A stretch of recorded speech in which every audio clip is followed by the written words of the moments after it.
first time I've been able to do this kind of more complete understanding or view of your body. One of the things that's really important about this is that it's kind of legitimizing us as athletes. Parkview Sports Medicine.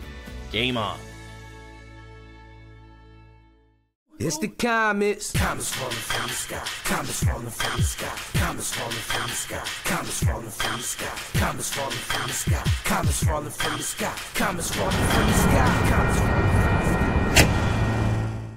Blood flow restriction training is a new treatment technique we're using at Parkview Sports Medicine that helps us stay on the cutting edge. This type of training is not only new to Parkview Sports Medicine, but in physical therapy as a whole. And it's really gaining popularity because it solves one of the fundamental problems that we see in therapy.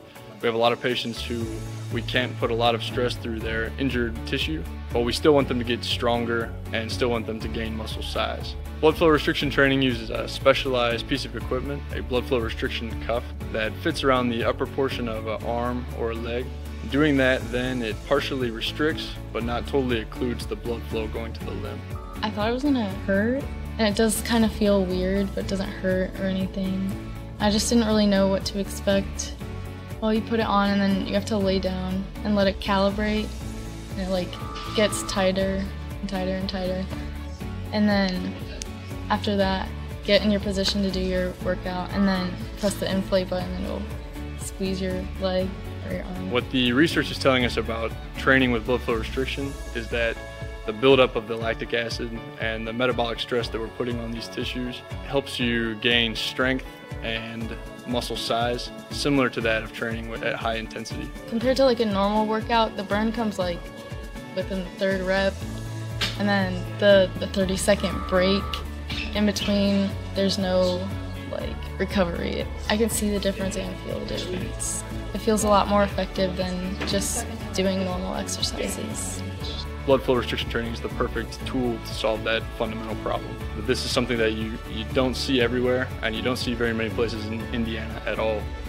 Parkview Sports Medicine. Game on.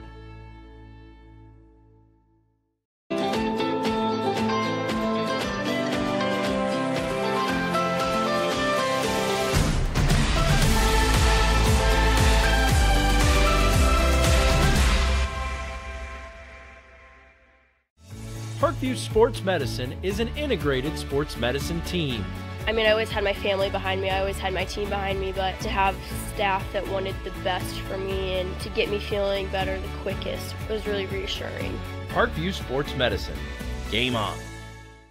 The Kelly Automotive Group is simple, transparent, reliable. Simple. Our customer specialists make buying a car easy and fun. Transparent. Our price listed is the best price. No hassle, no gimmicks. Reliable. Buy with confidence and peace of mind. We work hard to ensure the best value however you shop. Choose from over 60 vehicles under $10,000. Visit drivekelly.com. The Kelly Automotive Group. Simple, transparent, reliable. Parkview Sports Medicine is an integrated sports medicine team. We're treating injuries when and where they happen, and working to prevent them before they do. We believe the best care is coordinated care, helping ensure you get the individualized services you need every step of the way, offering innovative treatment techniques to get you or the athlete you love back in play. Reaching higher, pushing further. Parkview Sports Medicine. Game on. Get mad about blue. Get mad about your Fort Wayne Mad Ants. When looking for the best basketball action in town, it's the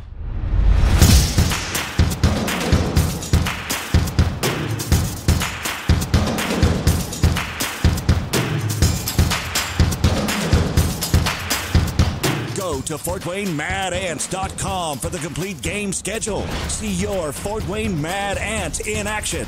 Get mad about blue.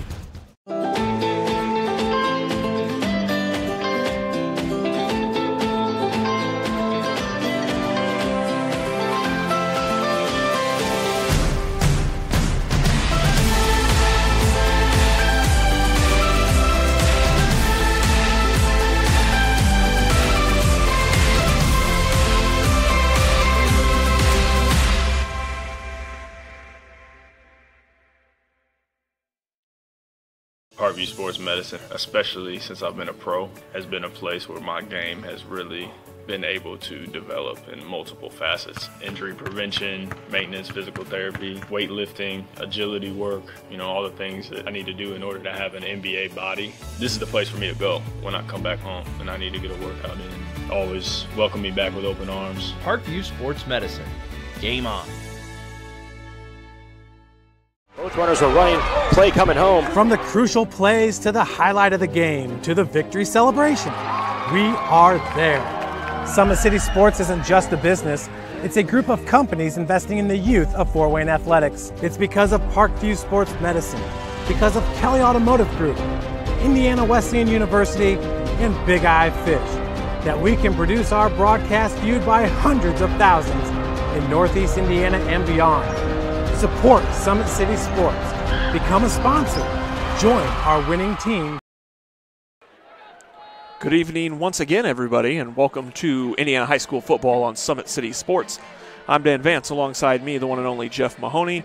We're here at Homestead, where the Spartans are about 7 minutes away from kickoff against the Northrop Bruins.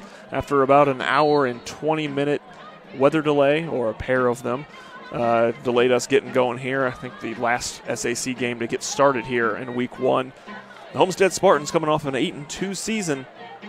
Those two losses both to the Snyder Panthers, 52-31 in Week 5, 37-0 in the sectional. In their fourth year in the SAC, the Spartans hoping to contend for an SAC title. It would be their first. The Northrop Bruins, 5 straight 2-8 seasons, looking to get over the hump. Had a year last year where they scored a lot of points, struggled to stop a lot of points, but a benefit for the Bruins this year is that they will only play 2 players on both sides of the ball to start the year, as opposed to the 7 or 8 players who had to go both ways at the start of last year. Today's broadcast is brought to you by SummitCitySports.com. Follow us on Twitter at 260sports. Like our Facebook page, Summit City Sports, and be sure to subscribe to our YouTube channel. At Parkview Sports Medicine, it's game on. We are the region's largest integrated sports medicine team, providing athletes specialized services from improving their performance to recovering from injuries. To learn more, go to parkviewsportsmedicine.com. The Kelly Automotive Group, Indiana's #1 automotive group. With the over 1,000 new vehicles and 500 pre-owned vehicles to choose from, visit drivekelly.com. Simple, transparent, reliable. The world is waiting for you to make a difference in a way that only you can. Discover your strengths at Indiana Wesleyan University's residential campus in Marion, Indiana. Visit indwes.edu. Call to learn more about becoming an IWU Wildcat. Big Eyed Fish has been around the Northeast Indiana area for generations. Like their Facebook pages for updated promotions. Enjoy the best fish in Fort Wayne in a family-friendly environment at Big Eyed Fish.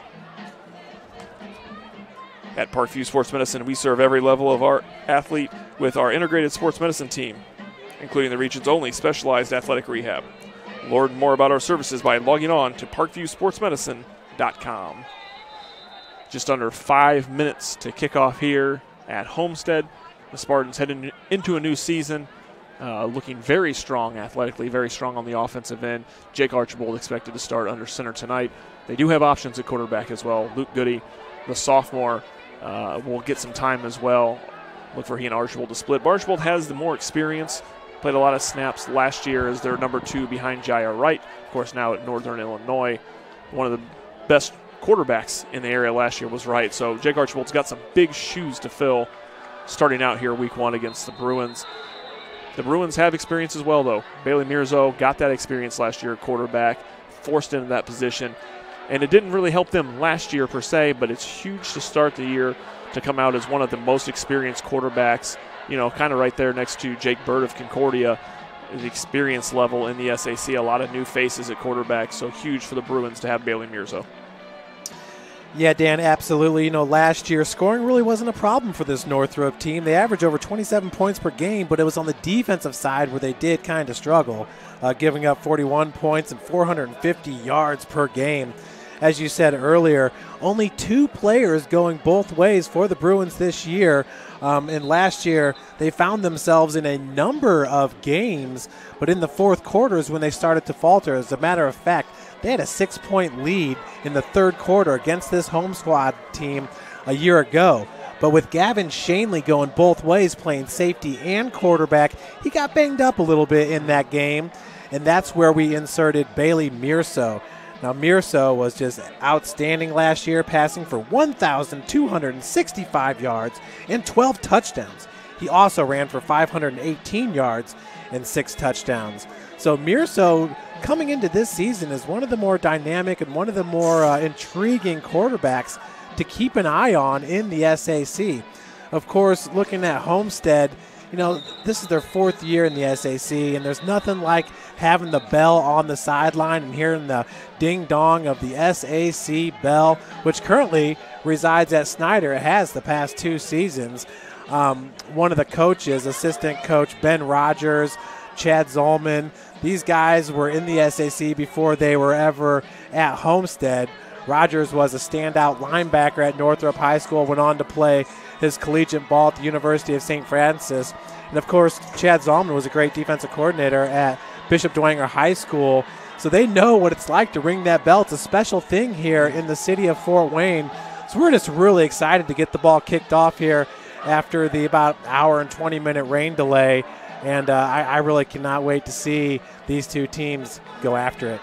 Yeah, it's going to be exciting to kick off the season. Of course, all of our other colleagues at Summit City Sports have getting going. Most of those games at halftime or already in the start of the second half out there. So, you know, Jeff and I have kind of been sitting here waiting to kick off the 2018 season. Sparse crowd here tonight at Homestead. The Homestead student section, though, does not look like they're missing many members. They're out in full force. The Spartans in a non-traditional Army green uniform representing the National Guard tonight. And I hear broadcasters all the time complain about having to read numbers on jerseys, and I always laugh at it. I don't know that it's going to be easy to read these numbers tonight. No, and, you know, it's kind of reminiscent of the NBA kind of Christmas uniforms, you know, where you got the dark color numbers on the dark color jersey. But in the same sense, it looks cool, and I know the guys kind of get jacked up to be able to wear a different kind of uniform. And Homestead's always been able to pull out the camos at least one game out of the year, so it's a special thing here at Homestead High School here on the west side of Fort Wayne. Going back to Northrop, the only two players that they have scheduled to go both ways, they're DBs and wide receivers, and that bodes well for the Northrop squad. Usually, you know, some of the more fit players in week number 1. You know, in week number 1 is usually when you'll see some more cramping from the players early on in the season. But Amarion Green and Devion Berry. So I'm sure we're going to be saying those guys' names quite a bit. Another guy to look out for Northrop is senior Rashawn Vaughn. He ran for 209 yards last year and 3 touchdowns. He's taken over for Keyshawn Edwards, and of course Edwards was one of the best players, one of the best running backs in all of the SAC a year ago. We're going to take one more break here as we're getting ready to head into the national anthem. Kelly Automotive Group is simple, transparent, reliable. Simple. Our customer specialists make buying a car easy and fun. Transparent. Our price listed is the best price. No hassle, no gimmicks. Reliable. Buy with confidence and peace of mind. We work hard to ensure the best value however you shop. Choose from over 60 vehicles under $10,000. Visit drivekelly.com. The Kelly Automotive Group. Simple, transparent, reliable. Parkview Sports Medicine is an integrated sports medicine team. We're treating injuries when and where they happen and working to prevent them before they do. We believe the best care is coordinated care, helping ensure you get the individualized services you need every step of the way, offering innovative treatment techniques to get you or the athlete you love back in play. Reaching higher, pushing further. Parkview Sports Medicine. Game on.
Not only is the Homestead football team decked out in the camo uniforms, but the student section as well. One of the best student sections in the SAC, and I believe you will agree, Dan. Oh, they are fired up, and here comes even more of them running in right now. So this Homestead section always fired up and ready to go, regardless of the sport. They're out here in full support. Well, this Homestead defense is a stout group here. Junior Camden Rogers will lead them, number 41. Keep an eye out on sophomore defensive back Ryan Burton. He had 44 tackles last year as a true freshman. They ranked him number 1 in the state amongst freshman tacklers, number 6 in the country. It's Ryan Burton, so keep an eye out on him as well as senior lineman Austin Layton. Northrop will receive the kickoff. Back to return the kick, number 7, Davion Berry. We were going to talk a lot about him tonight. We'll start now. Number 34, Demarius Cowan, back to receive the Homestead kickoff. And we did have the coin flip earlier today, so I think this is just for show here. I think it was Northrop that won it, and they did elect to receive. So actually it was Homestead winning it. They declined. Northrop to receive it. Formalities here at center field. Captains meeting once again here. They met earlier, but they might have forgot each other's names. It's been a while.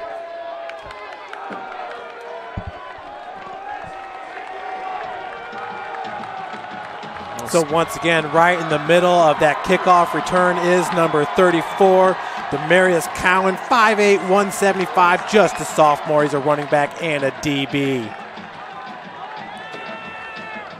Homestead lining up to kick the ball off right here. There you go. That's number 37, Joe Dugan, sophomore, 6'4", 200 pounds. He's a big boy. He's going to kick the ball off for the Spartans to start this 2018 season. The final kickoff in the SAC to start the 2018 season. Lined up right next to him is Cooper Christ as we are off.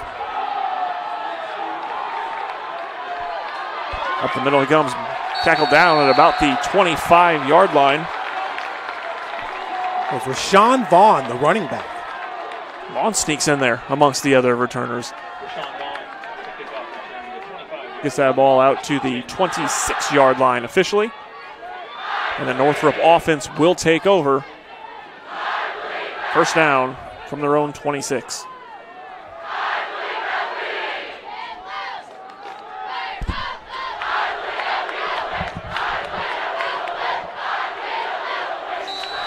Mirza will be back in the shotgun.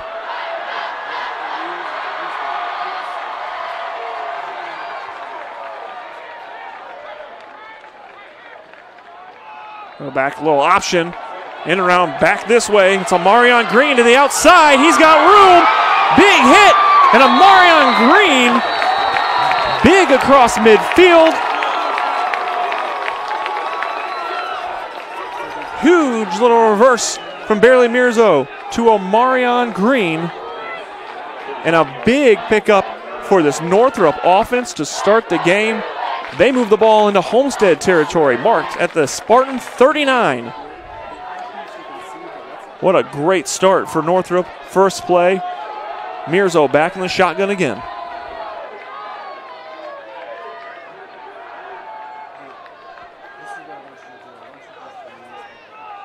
Mirzo will keep it. Pick up some yardage there. Good pickup there for Bailey Mirzo.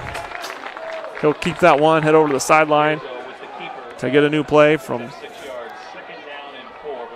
the Northrop offensive coordinator. Advance that ball 6 yards to the 33. Second down and 4 here for the Bruins. And they are moving on the ground to kick things off tonight. Marion Green, what a huge take there on that first play from scrimmage, Dan. That was an amazing run, beautiful. Mirzo back now. He'll hand that ball off. Jeremiah Green, and he's going to be stuffed. Huge play by the interior defense there by Homestead, led by number 31, Luke Palmer, a sophomore, 5'10", 180-pound linebacker. Green, another one of those fresh faces on the ground for the Bruins. Junior running back, 5'10", 165. Will bring up 3rd and 5 from the Homestead 34. Mirzo's staying in the shotgun. Got trips right at the top of your screen.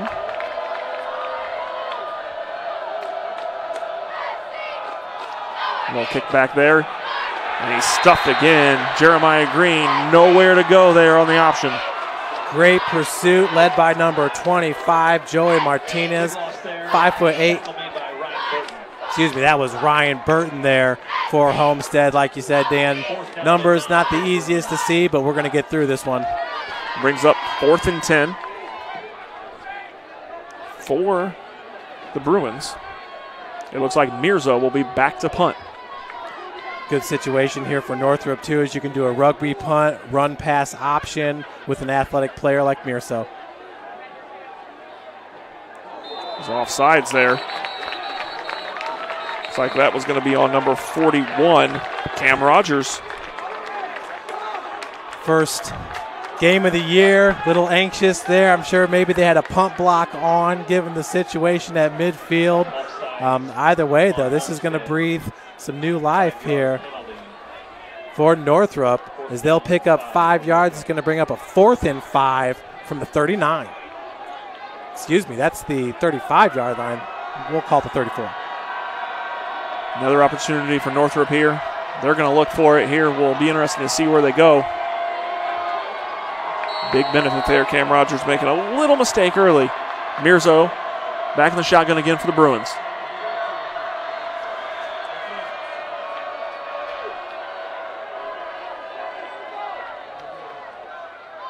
They'll fake it. Over the top. That one's going to be close.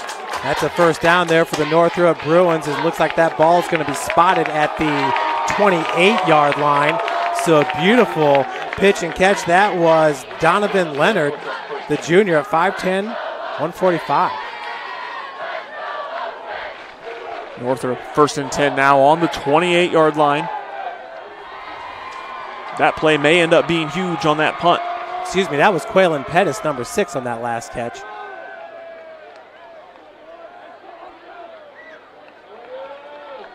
Mirzo looking to go in the air again. Oh! Big stick. Mason Hofer there, the senior, 6'2" on the reception. Big stop for Homestead. That was Taj Wilson, number 3. He's a senior at 5'9", 150.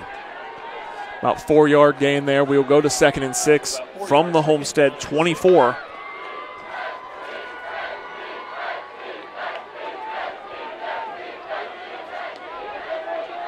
This Homestead defense, hard-hitting bunch, trying to fend off this great opening drive for the Bruins. Mirzo back again, looking. 7 across the middle, that's Davion Berry. Once again, that's Camden Rogers with the tackle for Homestead. Rogers, he definitely has a nose for the ball for the Spartans.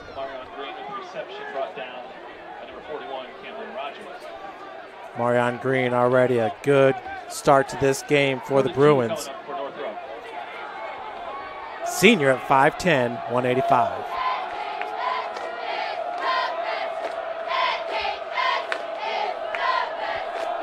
Northrop looking to get into the red zone here. Keeper from Mirzo. He will get it. He will get the first down. Good read option keeper there by Mirzo. Tackled on the play. Looks like that was number 25 for the Spartans. Joey Martinez. I've said his name a few times. Ball spotted on the 18-yard line, 1st and 10. Bruins threatening here early. Week 1, Indiana High School football.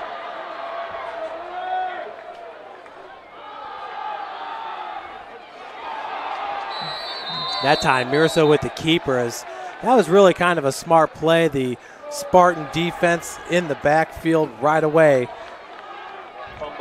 You know, he really knew. He looked like he was going to hand that ball off to Jeremiah Green. read it very well to keep it for himself there. Lose a couple of yards, but probably would have lost a little bit more had he handed that ball off. Be 2nd and 13, ball spotted on the 21 for the Bruins. Flex formation with 2 receivers on top and bottom. Ball over. Completion there to number 15.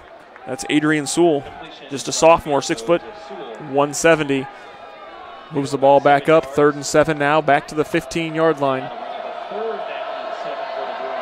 Great job of play calling here by head coach Jason Dorfler, is in his 5th year with the Bruins. Here's all back again. Maybe a blitz on from Homestead. They back off a little bit now. Mirzo changing the play up.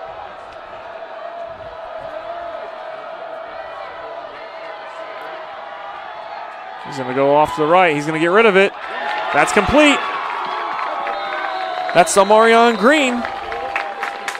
Marion Green with another great catch. Out there in space was Quaylen Pettis, 6'4", 175 junior, looking to provide a block for him. But Green turned around and ran right into his backside, or else he might have been able to hit that pylon. So he could have used him as a shield. Ball going to be spotted on the 3-yard line here. 1st and goal for the Bruins. And this is what we know they can do. We know that they're athletic. We know that they can score. Big opportunity to jump out early here. Mirzo stays in the shotgun. Green in motion. He'll keep it. And he's in. Touchdown, Northrop. Mirzo with the quarterback keeper right up the gut. What a play, or a drive here by Northrop, as there's 6:13 left to play in the first quarter. They're eating up the clock, and they get 6 points out of it. Back to Kip.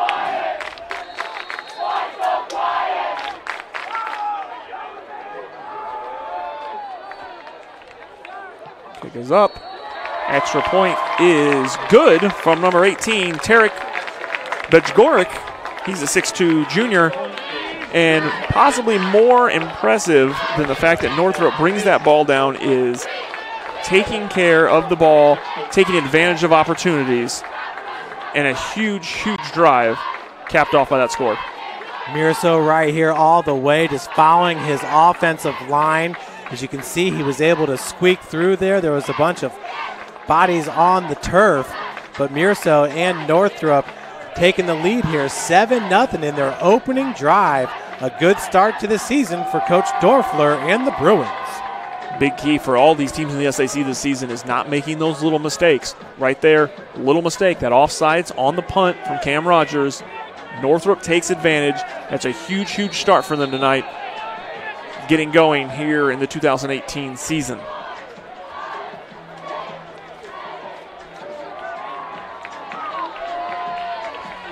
Bejgoric will kick off now.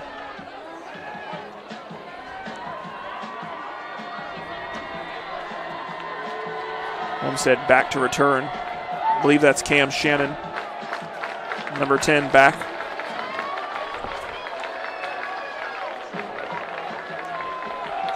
Here's these numbers. I'm going to be that guy I don't like that complains about numbers all game. Also looks like we have Conrad Kazai back there, the senior wide receiver at 5'11", 165. Cam Shannon, he's one of the most dangerous kick returners in the SAC. Beautiful kickoff. That one's going to be back to about the 2-yard line. They'll bring it out, and he's going to be stopped. Wow. Great coverage there by the kickoff team, by Northrop, as they're looking to build off that opening touchdown. Got a flag. I think we're going to have possibly an unsportsmanlike conduct against Northrop here. Yeah, it definitely looks like the area of a personal foul.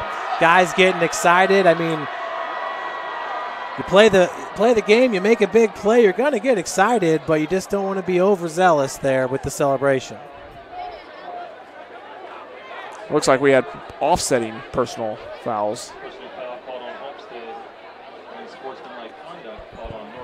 So Coach Chad Zalman's going to get an explanation there from the referee. Of course, Coach Zalman's in his 15th season with the Spartans. Personal foul called on Homestead, unsportsmanlike conduct called against Northrop, and so those will offset. And Homestead is going to have to work out of their own territory, 1st and 10 from their own 12-yard line. But Dan, let's just take another look at it. Once again, Cam Shannon, one of the most dynamic return men in the SAC. But look at that kickoff team for the Bruins just converge on the ball. They were hungry on that one. Yeah, they were. A lot of energy from that first drive feeding into the Bruins. So it's 1st and 10 from the 12 for Homestead. Right. We got ourselves a keeper there. Archibald keeps the ball. And we have another flag. Jake Archibald, who really turned himself into a nice running back last year towards the end of the season.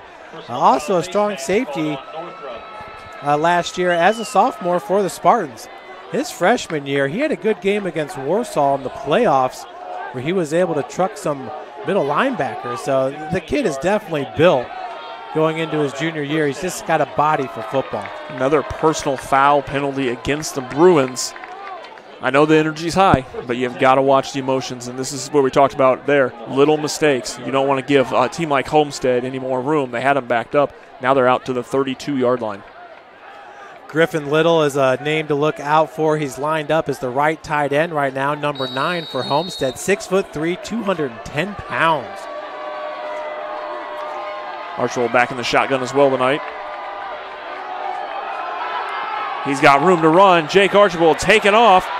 He's going to cut around the end. He stays inbounds, steps out just across the 50-yard line, looks like to the 48. Beautiful move by Jake Archibald to get to the outside, showing off some of that speed. 20-yard pickup and a first down for Homestead. Once again, Archibald, who was the running back last year here, he does get the edge on the Northrop defense, tries to tightrope the sideline, but just gets a little bit of the white there as he's forced out of bounds. It's going to be 1st and 10 from the 48. Archibald back again in the shotgun. There's the handoff. It's Cam Rogers out on the left side. Looks like he'll pick up about 6 yards there. So Rogers going both ways here for the Homestead team. Great linebacker in his junior year. That time taking the handoff and picking up about 7 yards on the play.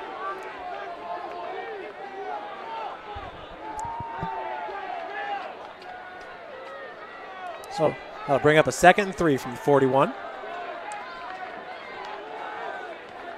Spartans getting the play, keeping the ball on the ground right now. Dangerous in the air as well.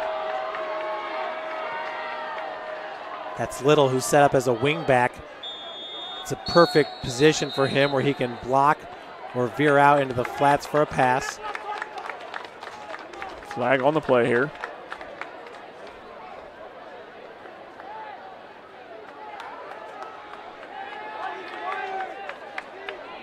We'll have a false start against the Spartans.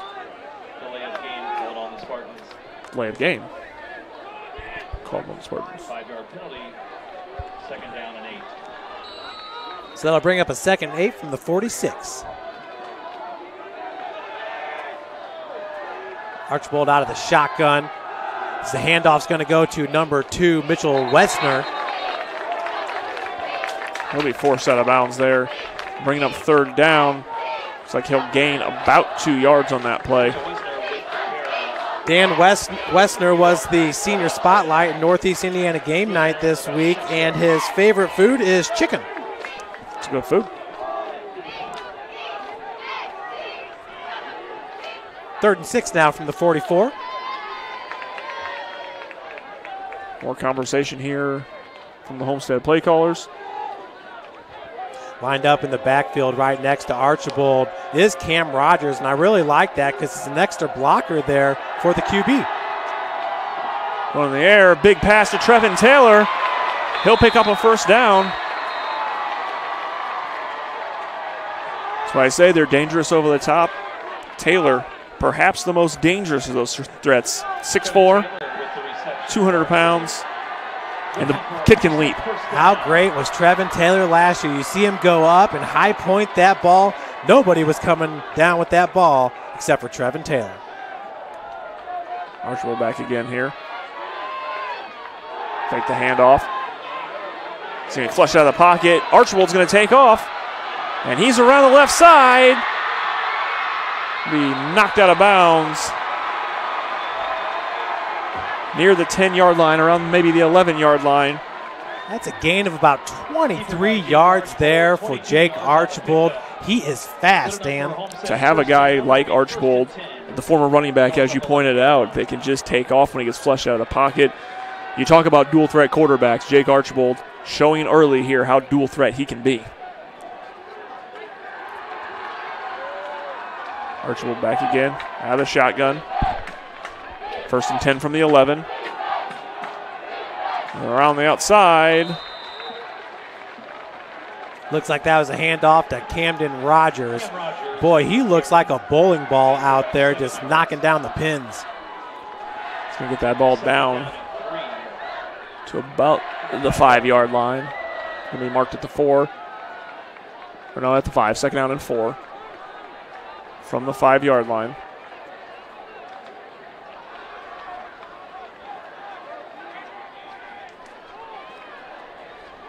.430 remaining here in the first quarter. Archibald takes the snap. He'll take it himself. Ball's loose.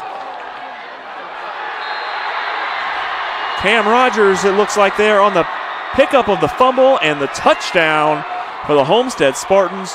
Jake Archibald keeps it himself, drops the ball. Cam Rogers might have been one of the only people to see it there. Ball sat on the ground for a good second. Rogers will pick it up and run it in. Yeah, Camden Rogers, boy, in the right place at the right time right there. Archibald looking to go right up the gut, but the Northrop defense was there for him. So Homestead looking to tie this thing up. Both teams scoring on their first drive of the game.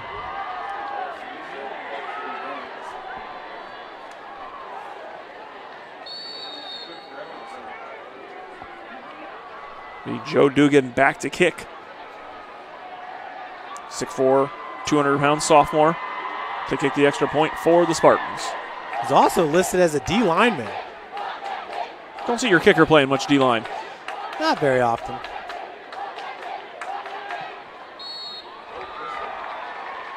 That one is good. The extra point is good.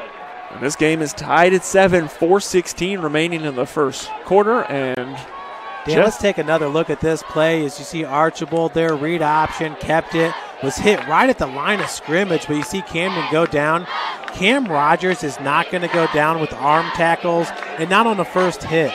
That guy's legs just keep churning around and churning, and we're tied up at 7 apiece. Yeah, we might have ourselves an offensive showdown here. A lot of energy. You know, you got to wait for an extra hour and 20 minutes. A lot of energy builds up, and we've seen it out here on the field early and often as Northrop will prepare to return the Homestead kickoff. Let's see what the Bruins can do this time around. Of course, they started their first play from scrimmage of the game with a huge gain of about 30 yards. Can Northrop come back and start their second drive with the same thing?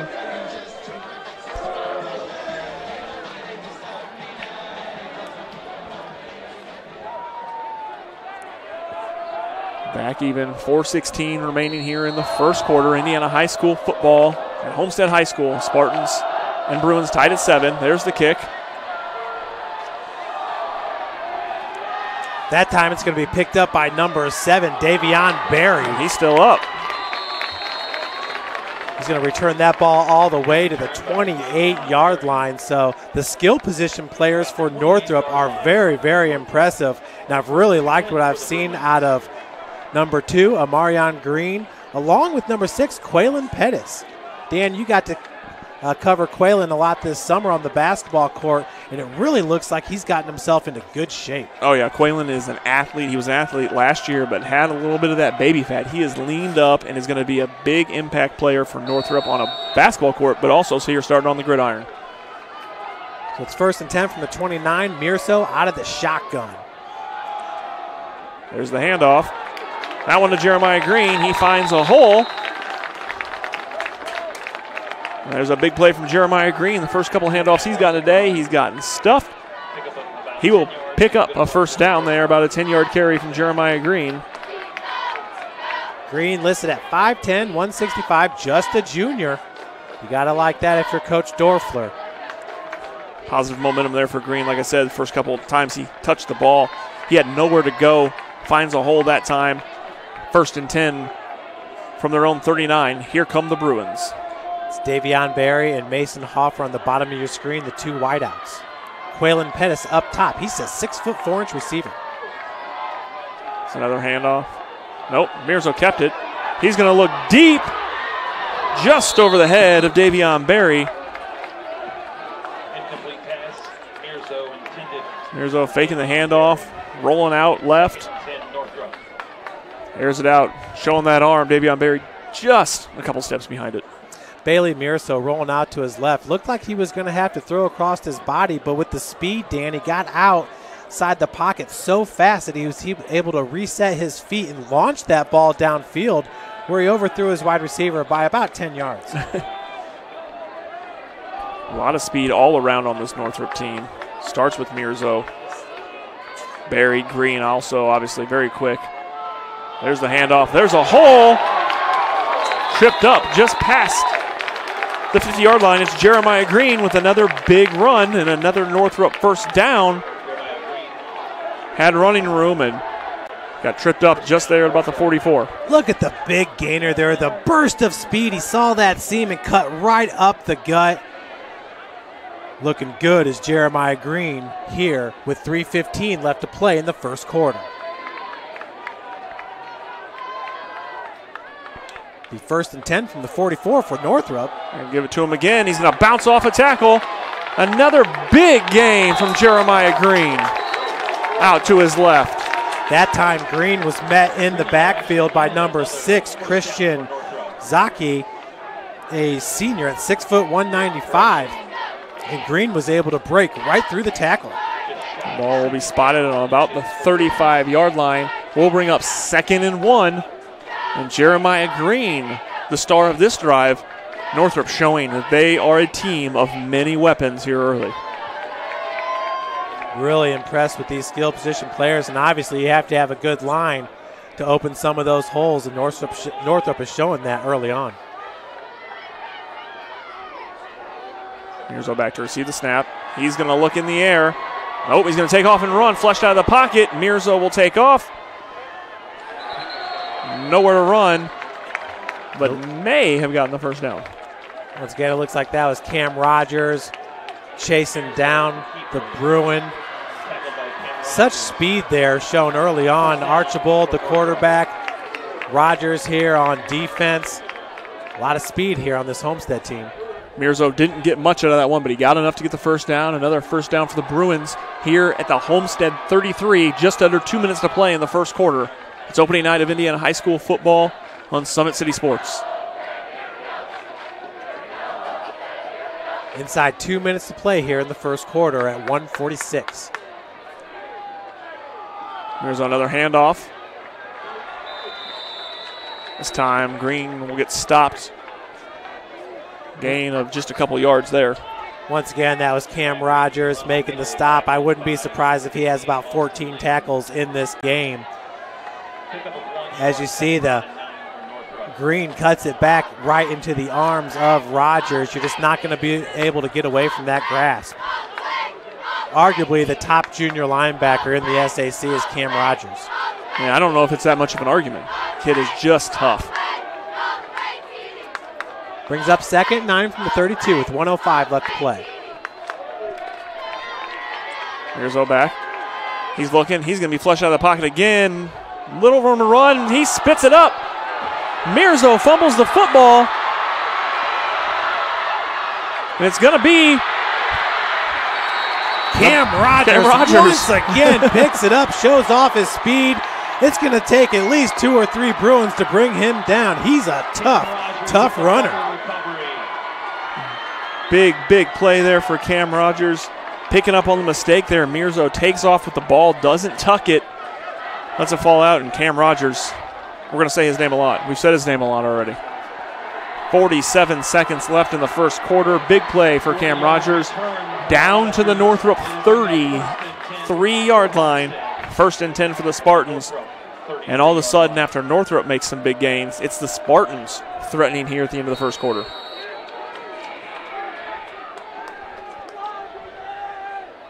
You know, Homestead would love to punch one more in here before the second quarter.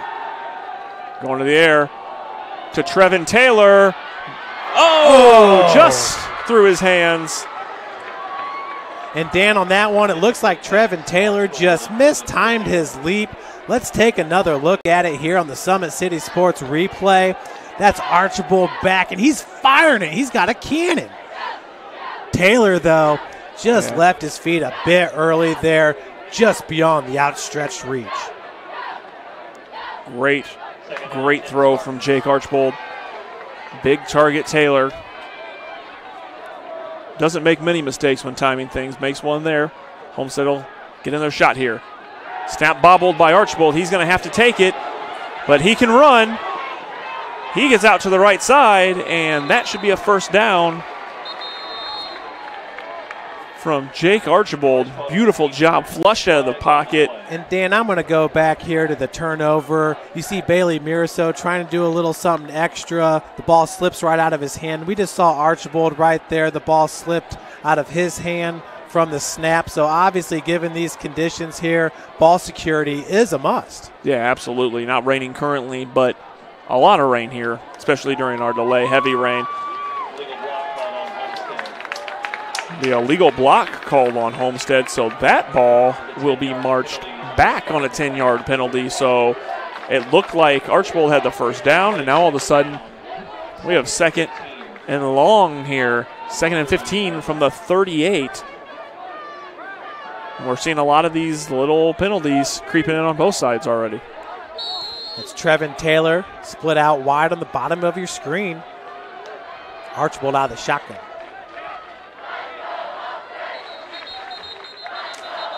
In the backfield with Archibald, looks like it's Braden Hardwick, the sophomore running back at 5'10", 170. A little confusion there. I think it was the play clock not starting.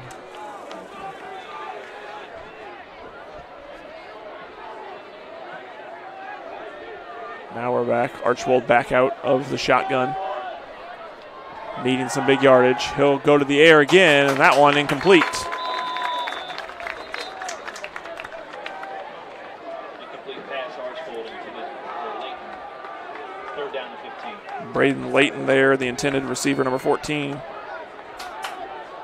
6 foot, 180-pound senior.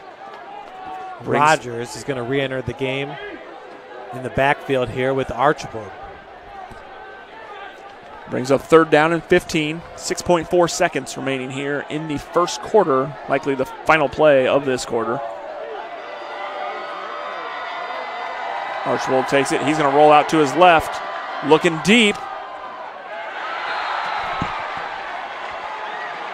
Great catch, and it looks like that's number 9 for Homestead. Griffin Little with his first catch of the game. Little, the junior, 6'3", 210. Little, another dangerous threat out there. Similar size to Trevin Taylor. We're going to hear about Griffin Little a lot this year. I have a good feeling he will become a big target for Jake Archibald and the Spartans. First down, but that will end the first quarter. Northrop, Homestead tied at 7 at the end of the first quarter. This is Indiana High School football on Summit City Sports. Kelly Automotive Group is simple, transparent, reliable. Simple. our customer specialists make buying a car easy and fun. Transparent, our price listed is the best price. No hassle, no gimmicks. Reliable, buy with confidence and peace of mind. We work hard to ensure the best value however you shop. Choose from over 60 vehicles under $10,000. Visit drivekelly.com. The Kelly Automotive Group. Simple, transparent, reliable. Brooks steals it, tips it away to himself. He'll go to the hoop and slam it down. They attack, they get a great shot. Here he comes. And Lucas Craw. Shot hits the post. And the centering feed to Luke Gibson shot scores. Rush comes. Oh, almost picked off by Ethan Hoover. And the takedown.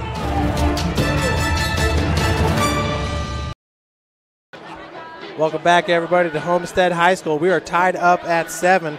We want to give a big shout out to Sally Graves, along with Jeffrey and Amy Burton, both who gave donations to Summit City Sports today. Folks, we appreciate all the support. We cannot do it without the support of our great sponsors and the donation from our fans. So thank you once again for all the support as we strive to bring you more and more coverage, along with highlight videos of all the sports around Fort Wayne. Here's Archibald. He's going to hand that ball off. It's going to be Cam Rogers. Get on the handoff. Looks like Rogers is going to pick up about 4 yards. Brings up 2nd and 6 on the Northrop 18-yard line. Cam Rogers on that carry. Big start for him.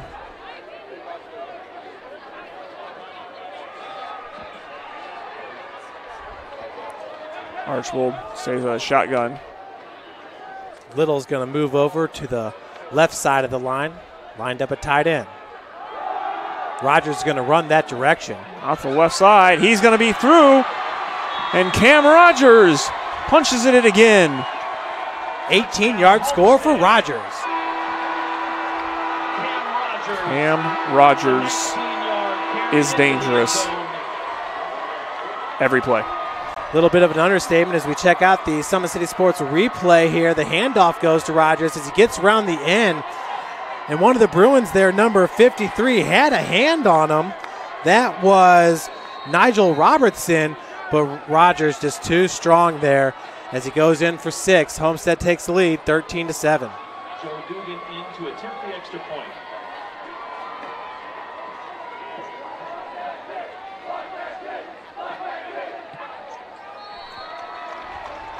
Extra point is up and in as Homestead takes the lead, 14-7. The score, Homestead 14, after the PIT.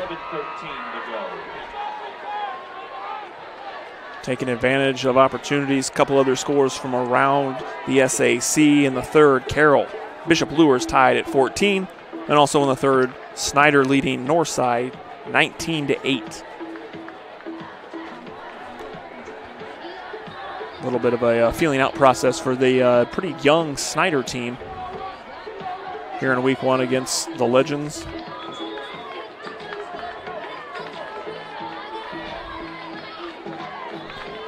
Score in the fourth quarter at Southside as the Concordia Cadets lead the Southside Archers 42-0.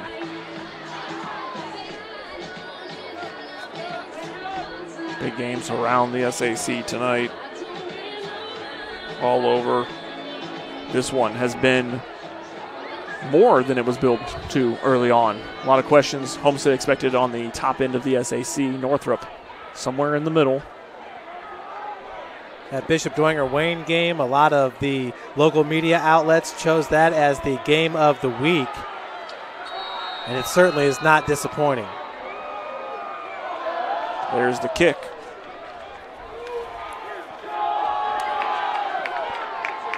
Back to receive is Northrop. He's going to get the ball up to about the 30. Got a little bit of a scrum, a little bit of a push around. That's Amarion Green on the return. He will get that ball out to the 31. And that is where the Bruins will start from. Green has had several good returns here already tonight and big plays like you talked about, Jeff. Those position players from Northrop have not disappointed, and minus that one little mistake there from Mirzo on the fumble, Northrop has been very, very solid. Yeah, it's going to be great to see him get going here in the third drive of the game for Northrop. The only thing stopping Northrop right now is that fumble in their second drive. Yeah, other than that, they've moved the ball down the field well. A lot of players have been able to move the ball. Mirzo back in the shotgun still. He'll fake the handoff. He'll take it himself. And will be stopped just past the line of scrimmage on the keeper there after faking the handoff to Jeremiah Green. So it's been a muddy night here around the SAC. In that Snyder game, Panthers on top 25-8 over Northside. We got a barn burner over there at Bishop Lures, 14-14. So we got 2nd and 9 for the Bruins here from the 32. Trips right. Lone back in the backfield with Mirzo out of the shotgun. Mirzo's going to look to go to the air. He's got to move. Oh, big hit. That was Cam Shannon, Dan. The killer Cam's getting it done here for Homestead early. Big hit. Mason Hofer had that ball on his fingers. Mirzo, that pass thrown to the back shoulder right there, but it totally exposed number 1, Mason Hofer right there. Shannon was in the right place at the right time. You can see the closing speed there by one of the top cornerbacks last year. He was a 6A junior all-state player.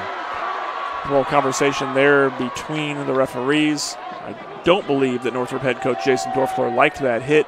Looked pretty clean. It's a close call right there too, though, because you don't want to launch. That's one thing that they're trying to take out of the game is the launch.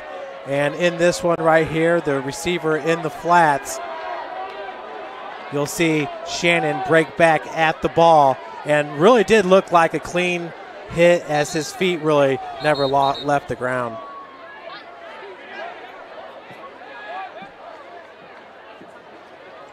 Seems to be some more confusion here. 3rd and 9 is what's on the scoreboard.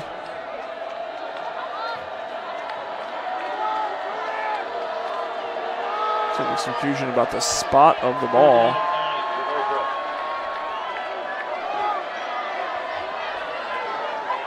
Now we're set to go. 3rd and 9 from their own 32 are the Bruins. 10-12 remaining in the first half of play.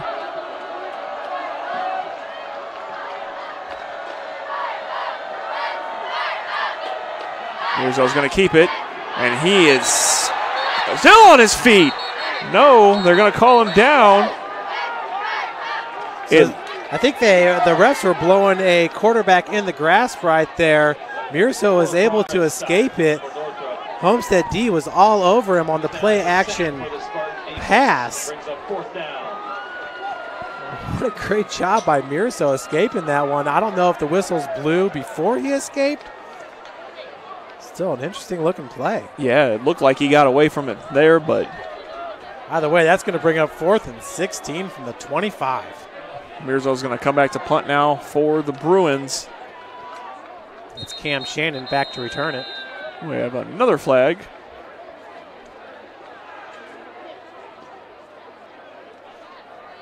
Dan, it's something you can expect in these early games right here as all the units are working out the kinks. This time it's the special teams unit. Looks like that penalty offsides is going to be on Demarius Cowan. Lined up here to the right. It will be a 5-yard penalty. Still 4th down. Ball spotted on the 21-yard line.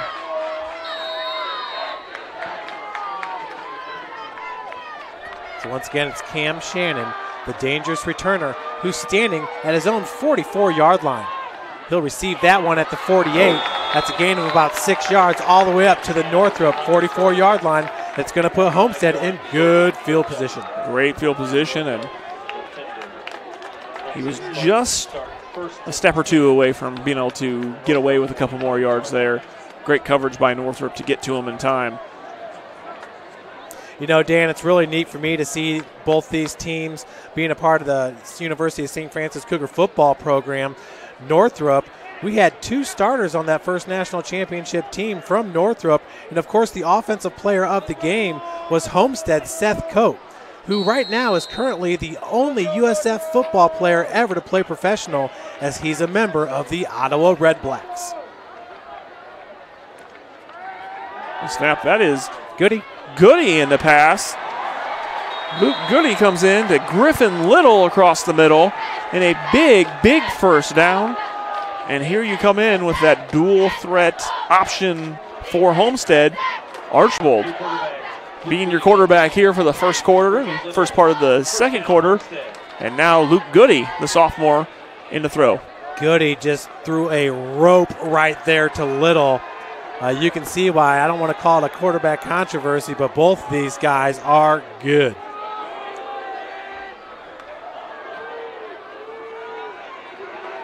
That time it was a handoff. Mitchell Looked like Wessner. that was number 2, Mitchell Wessner, the senior at 5'8", 165. He'll pick up a couple yards, roll into the right, and the handoff from Goody. Yeah, Jeff, I wouldn't call it a controversy. I would call it the best kind of problem to have. Absolutely. Bishop Dwenger also with 2 good quarterbacks. It's O'Keefe who's getting the starting nod. They also got the sophomore and Brendan Lytle. Homestead definitely known for producing quarterbacks. There's the pass down to the 10-yard line. That's complete. Goody to Taylor. That'll be to Trevin Taylor down there. Short little pass. We'll get a first down there. Goody reading these short passes good. A little bit of a difference in their arms, and what you can see here is Archibald is very strong in the long ball. Goody throwing these quick little bullets has been very successful here in these first couple of plays. Yeah, you talked about Jai Wright earlier at Northern Illinois. You got Drew Kazai at Ohio University. And, of course, what a run Homestead has had at that position. There's the handoff up the middle. Goes Homestead. That'll be number 26, Braden Hardwick, the sophomore, 5'10", 170. Brings up second down and about 7 from the 9-yard line.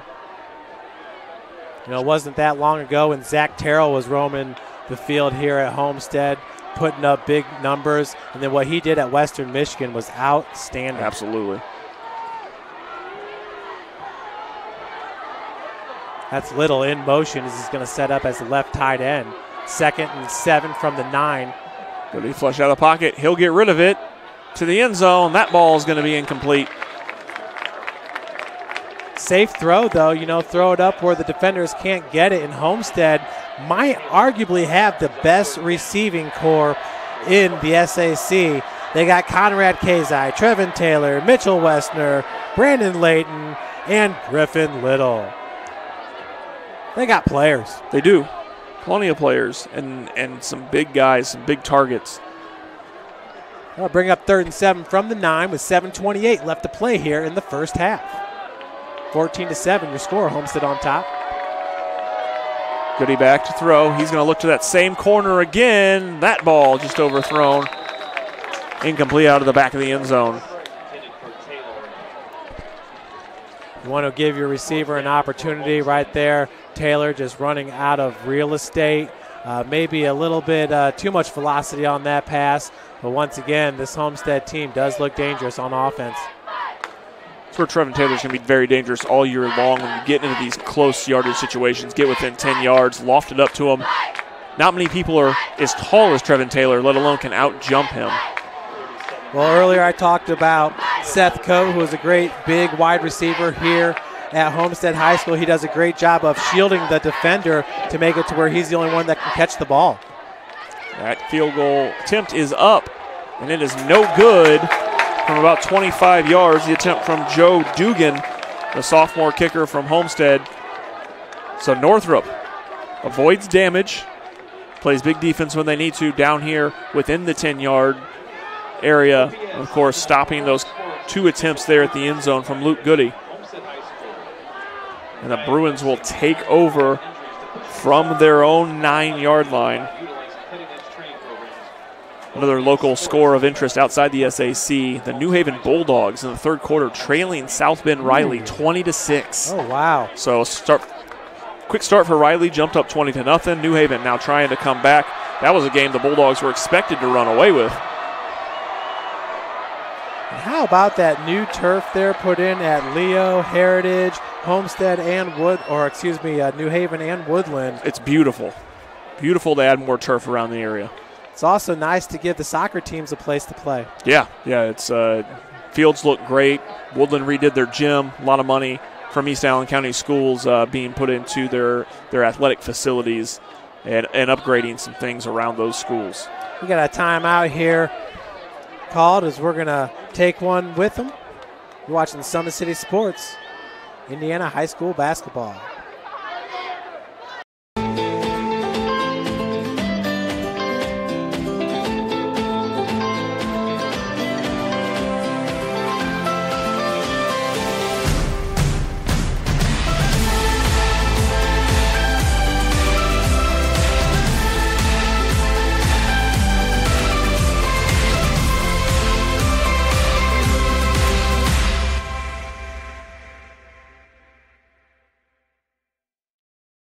Parkview Sports Medicine, especially since I've been a pro, has been a place where my game has really been able to develop in multiple facets. Injury prevention, maintenance, physical therapy, weightlifting, agility work, all the things that I need to do in order to have an NBA body. This is the place for me to go when I come back home and I need to get a workout in. Always welcome me back with open arms. Parkview Sports Medicine. Game on. Folks, some score updates for you. Carroll has now taken the lead at Bishop Luers 20-14. And over at Zollner Stadium, it's the Saints up 22-0 over Wayne. Dan, I know you're impressed with that Bishop Dwenger defense. Yeah, they're strong, and they're strong on that front line. Teams that want to make some space on the ground, and that's really one of the places that you need to win in the SAC this year on the ground, are going to have a tough time getting around that Dwenger defense. Of course, over at Bowler Stadium, Snyder retaining a 25-6 lead over Northside, and at Southside, the Archers still trailing Concordia 42-0. Big start for the Cadets this season. What a great job Coach Manigal's done with that Concordia program. Of course, guiding them to their first ever state championship under the play of Morrison, the QB, who's now at Concordia University in Ann Arbor. But, Dan, I grew up playing in the SAC, left for a while, school and all that, came back, and I was just so impressed with what the Lutheran schools and what Concordia have been able to do year in, year out, competing in the SAC and then in the IHSAA playoffs. Absolutely. Another score from the Northeast 8 Conference. East Noble leading Plymouth 10-6. 3 minutes left in the third quarter of that one. A lot of people expecting some good things out of East Noble this year in a tight Northeast 8 with Grace, with them, New Haven, and Leo. So it's Bailey Mearso back out there in the shotgun formation for the Bruins. He's got 1st and 10 from the 20-yard line with 7:20 left to play here in the second quarter.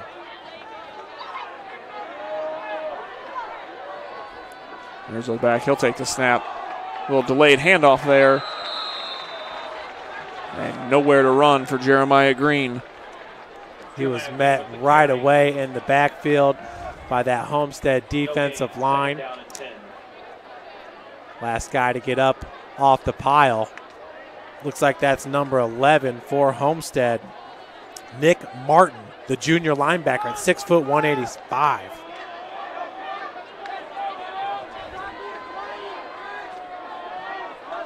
No gain on the play, brings up 2nd and 20 from the, or 2nd and 10 from the 20-yard line.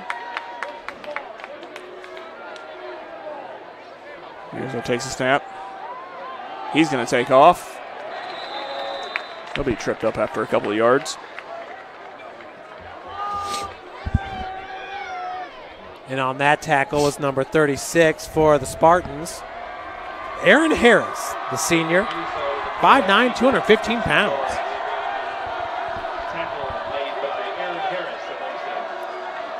Northrop needing to find something to do here. 3rd and 8 from their own 22, just over 6 minutes remaining in the first half of play. Mirzo out of the shotgun again, looking for another big play from one of these skill position players. They had a lot of them in the first quarter. He's back. He's going to look to the air. He's going deep over the top. That ball knocked down out of the hands of Davion Berry. Looks like that was, still trying to check those numbers, but I think that was Ryan Burton breaking that play up. Was that number 29? I believe it was. That ball just out of the hands of Berry, but what a throw You can from see Bailey Mirzo. Ryan Burton with the range out there playing center field.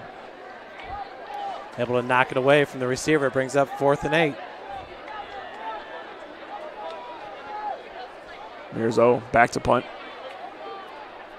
Cam Shannon, the senior for Homestead, back to receive. Mirzo doing a great job getting that punt off as he had to field it off the hop. Cam Shannon, scary looking play there, but he does maintain possession for the Spartans. Cam Shannon with the punt return. Once again, Dan, in this game, Homestead definitely winning the field position, as this time they're going to start on offense from their own 45-yard line. Yeah, definitely an opportunity, and we've seen some returns there. They forced Northrop back into their own territory enough that even with a really nice punt from Bailey Mirzo, there wasn't much of anything that could be done there, giving up this field position to the Spartans. Looks like Homestead's going to go back to Archbold at QB with Rogers in the backfield. Split out here on the bottom of your screen is Braden Layton and Conrad Kazai.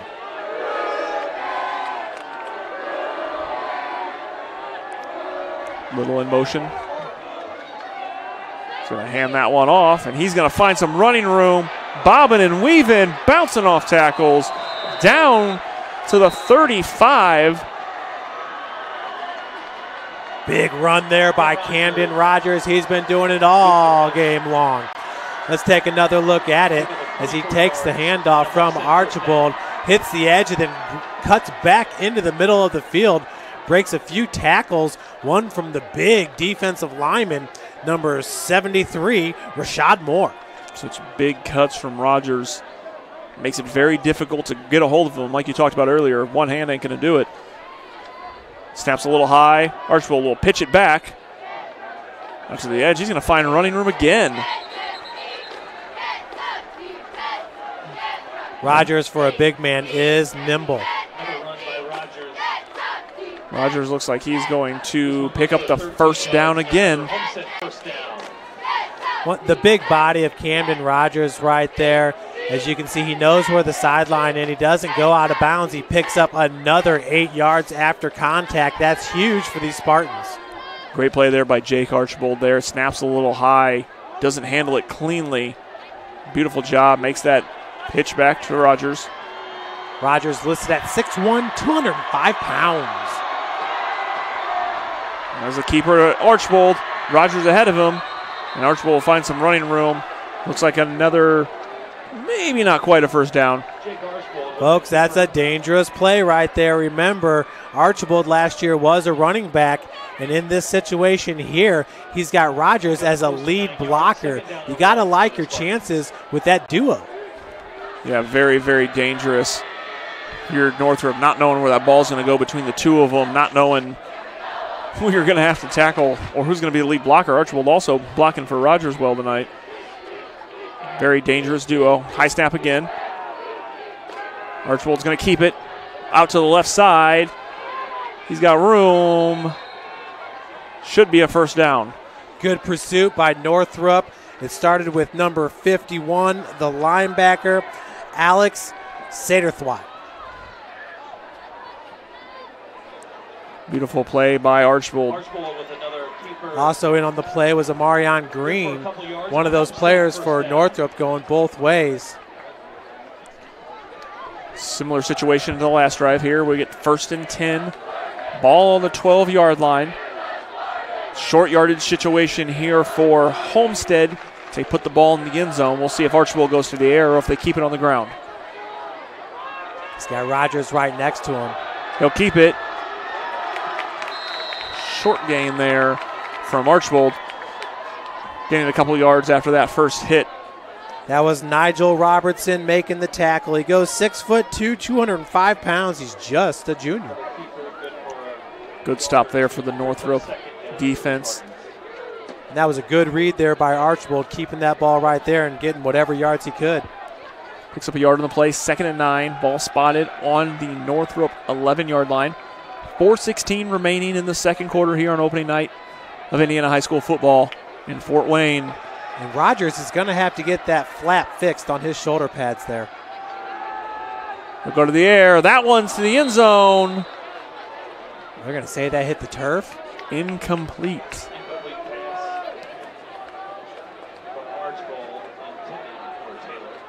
Trevin Taylor, the intended receiver. Big incompletion there because it will bring up 3rd and 9. Northrop showing the bend but don't break defense here. Let's see if they can keep it up on the 3rd and 9 from the 11 with 4:02 left to play in the first half. Critical play right here for the Bruins. Archbold back. He'll put it in the air again. Little with the reception, weaves through the traffic for the 11-yard touchdown as Homestead takes the 20-7 lead. Big play by Little to weave through there.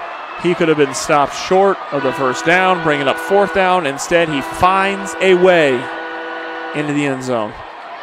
Let's take another look at it, folks. Little, they said he was going to be an emerging star in this offense, and we've seen it. He's lined up at tight end. This time he takes it on what looked like a little bubble. He just diced through the defenders there for the 11-yard score to give Homestead the 13-point advantage. Dugan back for the extra point. That is up, and it is good. 21-7. Homestead extends their lead over Northrop. 3:55 remaining here in the opening half. And a big score, but now a even bigger final 4 minutes of this first half for Northrop. With Homestead going to be returning the ball to start the second half, it is critical that Northrop get out here and put some points on the board. They scored the first 7 of the game. Since then, Homestead has scored 21 unanswered. Another score from the area outside of the SAC at the end of 3, Angola, leading DeKalb 31-7. That Hornets team coming off a huge one-loss season last year, expected to be strong again. They've got some talent. Jarrett Gibson, their quarterback. Kenyon Spencer, one of their strong receivers. And the Hornets could have a big year ahead of them as well. In the NECC, expected to lead that NECC large division. Final from Snyder, the Panthers, the defending SAC champions, top the Northside Legends 31-8. That is a final score from Spoler Stadium. Homestead kicks off. That's going to be Green back on the return. And we got a flag, but Green still on his feet, cutting east and west before finally being taken down by a gaggle of Spartans.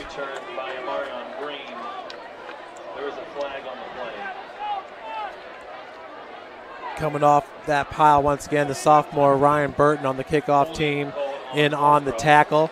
He's going to line up at his safety position for this Homestead defense. 3:47 left to play here in the second quarter. Bruins down by 14. Holding penalty on that play against Northrop. And that field position, critical. We talked about that just a couple of minutes ago for Homestead. And again, Homestead wins the field position. They were going to win it anyway. But that extra penalty gives them some yardage, pushing Northrop back to their own 12-yard line. And down by 14 points here in the second. You're wondering if Northrop's going to be able to get some kind of run game going here before halftime. Mirzo back in the shotgun. 3:47 remaining in the first half.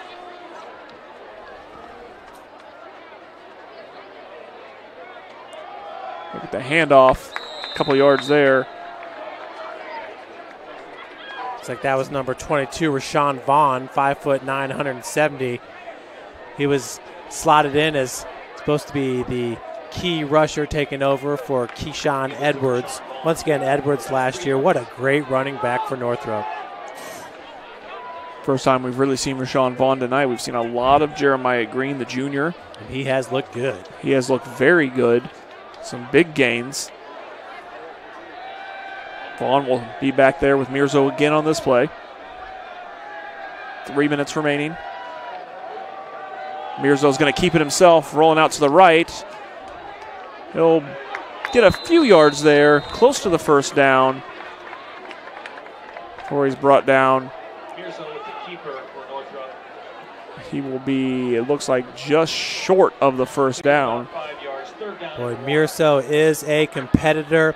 You see him get the right edge there. He goes one-on-one with Cam Shannon, and Shannon stands his ground, showing why he was an all-state cornerback a year ago. Mirzo now, 3rd down and 1. He'll keep it, pushing the pile, and Bailey Mirzo will get the first down. 2 minutes, 25 seconds remaining here in the first half. That will be a first down. Northrop's got something good there in the middle of that offensive line. You'll remember back in the first quarter, that's how Mirzo scored his touchdown, was running right up the gut on that 3-yard score. An offensive line very important here as we close in on 2 minutes remaining in the first half. Still 76 yards for Northrop to go to hit pay dirt here, and they need a score big time. Mirzo, he'll keep it. Been incomplete to Quaylen Pettis. Well thrown ball. Pettis just a little behind it. And that was Jason Prawl, the senior, or excuse me, Braden Meltke for Homestead there, helping to break that pass up. He's a senior at 5'9", 150. Quaylen Pettis there showing off his leaping ability. Ball just over the fingertips. But the kid is an athlete, and he's going to be a big-time player for Northrop this year and next year. Just a junior.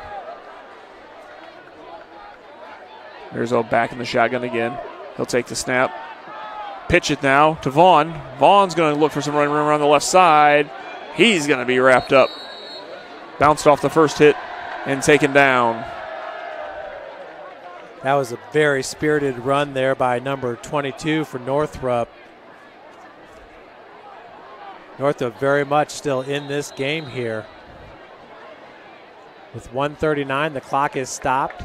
Timeout called by Homestead. Looks like that was a gain of 4 yards on the play. It'll bring up 3rd and 6 as Homestead's going to take the timeout. Homestead's looking to get this ball back and put up some more points before half. If they can get a stop, absolutely they're in great position. What they'll take a timeout with them. This is Indiana High School football on Summit City Sports.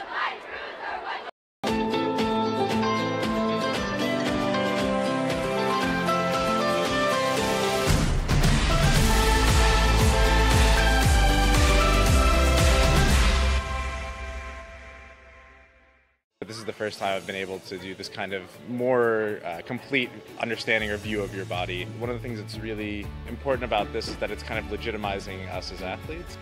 Parkview Sports Medicine. Game on. The Kelly Automotive Group is simple, transparent, reliable. Simple. Our customer specialists make buying a car easy and fun. Transparent. Our price listed is the best price. No hassle, no gimmicks. Reliable. Buy with confidence and peace of mind. We work hard to ensure the best value however you shop. Choose from over 60 vehicles under $10,000. Visit drivekelly.com. The Kelly Automotive Group. Simple, transparent, reliable. Big play here for the Bruins. Mirzo in the shotgun. 2nd and 10. 3rd and 10.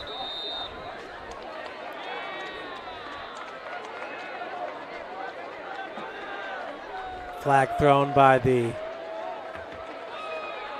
ref. I have a conversation here. Over at Bishop Lures, the Knights have taken the lead 21-20 over Carroll. What a game they got going on there on the south side of Fort Wayne. So it looks like we're going to wave that off. Picked up the flag there. And here we go on third down. Mirzo in the shotgun. Being a big play. Homestead looking to get a stop and get the ball back. Mirzo flushed out of the pocket. He bounces off a tackle. And he is going to be wrapped up. Big play. Guess who that is? Cam Rogers. That's Cam Rogers. But Mirzo once again eluding two tacklers there. He put forth a bunch of effort. Just couldn't get around the grasp of Cam Rogers. Let's take another look at this play, Dan.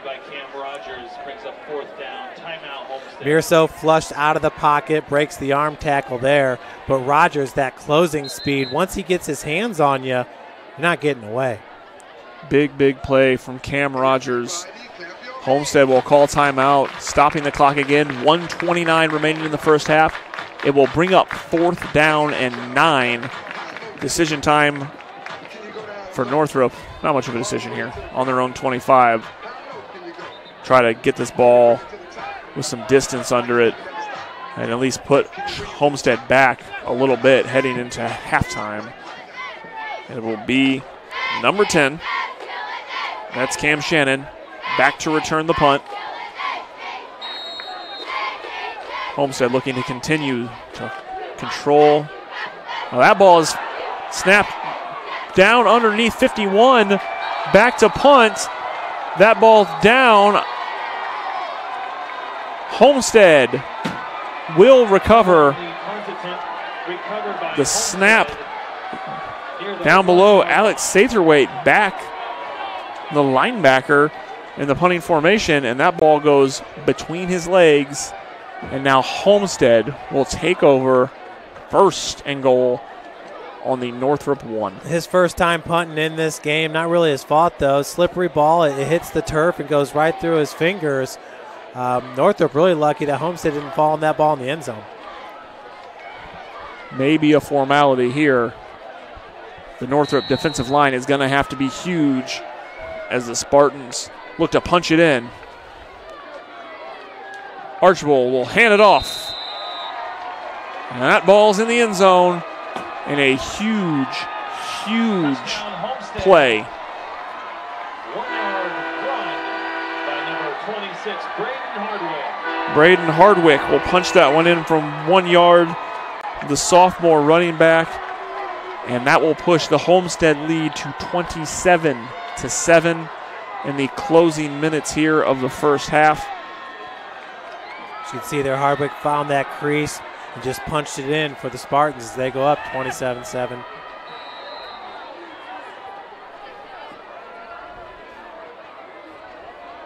Here's the extra point attempt from Dugan. That kick is good. 28-7. Homestead with 28 unanswered points. And we talked about it earlier on, Jeff. Ball control, the ball's slippery, it's wet, and a couple of very, very critical fumbles for the Northrop Bruins have led to some great field position for the Spartans, and they've taken advantage here in the first half.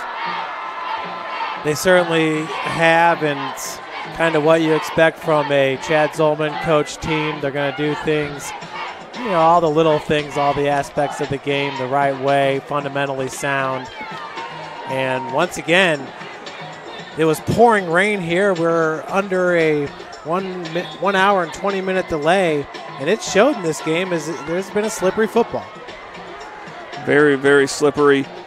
And, of course, Homestead getting that score from 1 yard out. It was Tyler Burris, the junior, that recovered that fumble there on the punt attempt. Burris making the play for Homestead. They were getting the ball back either way there, but still, you love to come up with it on the fumble recovery. So Burris recovers the fumble, leading to the Hardwick touchdown from a yard out. Minute 22 here in the opening half. Homestead will kick off again. Northrop back to receive. Takes the ball out. He's going to split to the right and be tripped up. That's number 34, Demarius Cowan bringing the ball out to just past the 20-yard line. Minute 16 to go. And Northrop. And Dan, what a great open field tackle. Thought the returner had something right there, but that was Ryan Burton, the sophomore, once again getting it done on special teams, as we've seen him on kickoff all night, doing a good job for this Homestead squad. Burton did great for Homestead here in the first half. Mirzo back, takes the snap. He'll make the handoff and absolutely nowhere to run for number 5, Jeremiah Green. Yeah, this Northrop defense, the pursuit has just been, the Homestead defense, it's been vicious right here. As you can see, a bunch of yellow helmets right at the ball carrier after the handoff. Bring down 2nd and 13 for the Bruins. Clock running, under 45 seconds to play. Homestead in pursuit.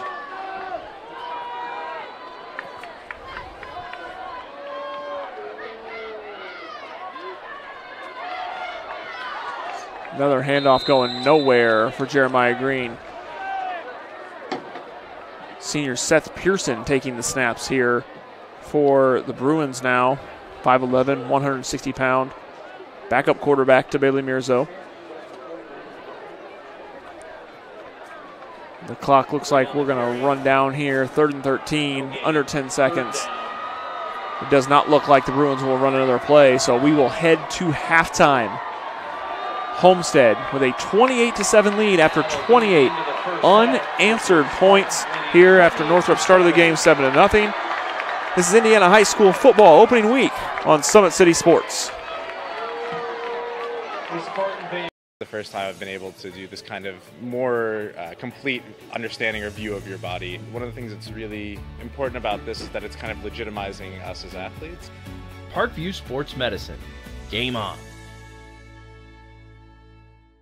It's the comets. Comets falling from the sky. Comets falling from the sky. Comets falling from the sky. Comets falling from the sky. Comets falling from the sky. Comets falling from the sky. Comets falling from the sky. Comets falling from the sky. Blood flow restriction training is a new treatment technique we're using at Parkview Sports Medicine that helps us stay on the cutting edge. This type of training is not only new to Parkview Sports Medicine, but in physical therapy as a whole. And it's really gaining popularity because it solves one of the fundamental problems that we see in therapy. We have a lot of patients who we can't put a lot of stress through their injured tissue, but we still want them to get stronger and still want them to gain muscle size. Blood flow restriction training uses a specialized piece of equipment, a blood flow restriction cuff that fits around the upper portion of an arm or a leg. Doing that, then it partially restricts, but not totally occludes the blood flow going to the limb. I thought it was gonna hurt, and it does kind of feel weird, but doesn't hurt or anything. I just didn't really know what to expect. Well, you put it on and then you have to lay down and let it calibrate, and it like gets tighter and tighter and tighter. And then after that, get in your position to do your workout and then press the inflate button and it'll squeeze your leg or your arm. What the research is telling us about training with blood flow restriction is that the buildup of the lactic acid and the metabolic stress that we're putting on these tissues helps you gain strength and muscle size similar to that of training at high intensity. Compared to like a normal workout, the burn comes like within the 3rd rep, and then the 30-second break in between, there's no like recovery. I can see the difference, I can feel the difference. It feels a lot more effective than just doing normal exercises. Blood flow restriction training is the perfect tool to solve that fundamental problem. But this is something that you don't see everywhere, and you don't see very many places in Indiana at all. Parkview Sports Medicine. Game on.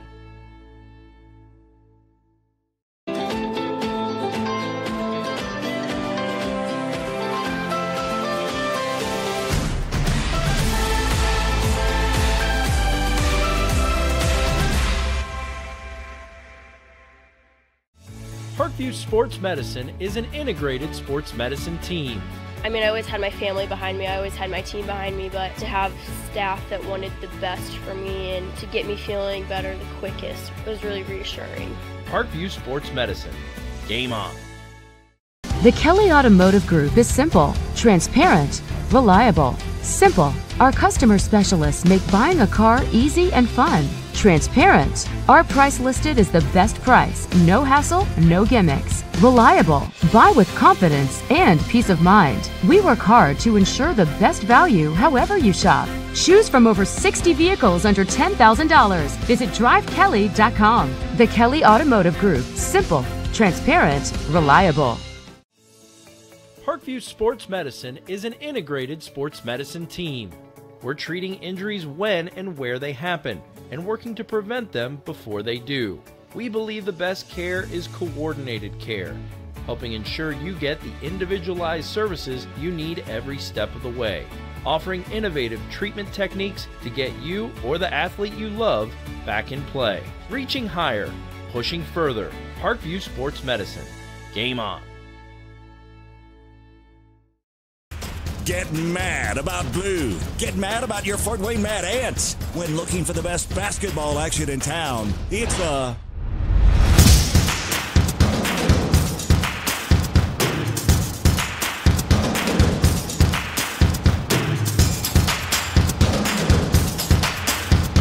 Go to FortWayneMadAnts.com for the complete game schedule. See your Fort Wayne Mad Ants in action.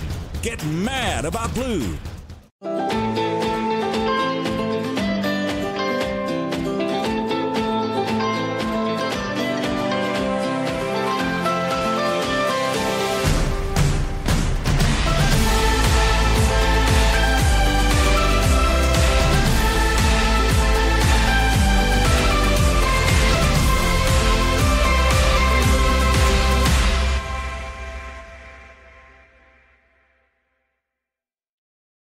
Parkview Sports Medicine, especially since I've been a pro, has been a place where my game has really been able to develop in multiple facets. Injury prevention, maintenance, physical therapy, weightlifting, agility work, all the things that I need to do in order to have an NBA body. This is the place for me to go when I come back home and I need to get a workout in. Always welcome me back with open arms. Parkview Sports Medicine. Game on. Both runners are running, play coming home. From the crucial plays to the highlight of the game to the victory celebration, we are there. Summit City Sports isn't just a business, it's a group of companies investing in the youth of Fort Wayne athletics. It's because of Parkview Sports Medicine, because of Kelly Automotive Group, Indiana Wesleyan University, and Big Eye Fish, that we can produce our broadcast viewed by hundreds of thousands in Northeast Indiana and beyond. Support Summit City Sports. Become a sponsor. Join our winning team today.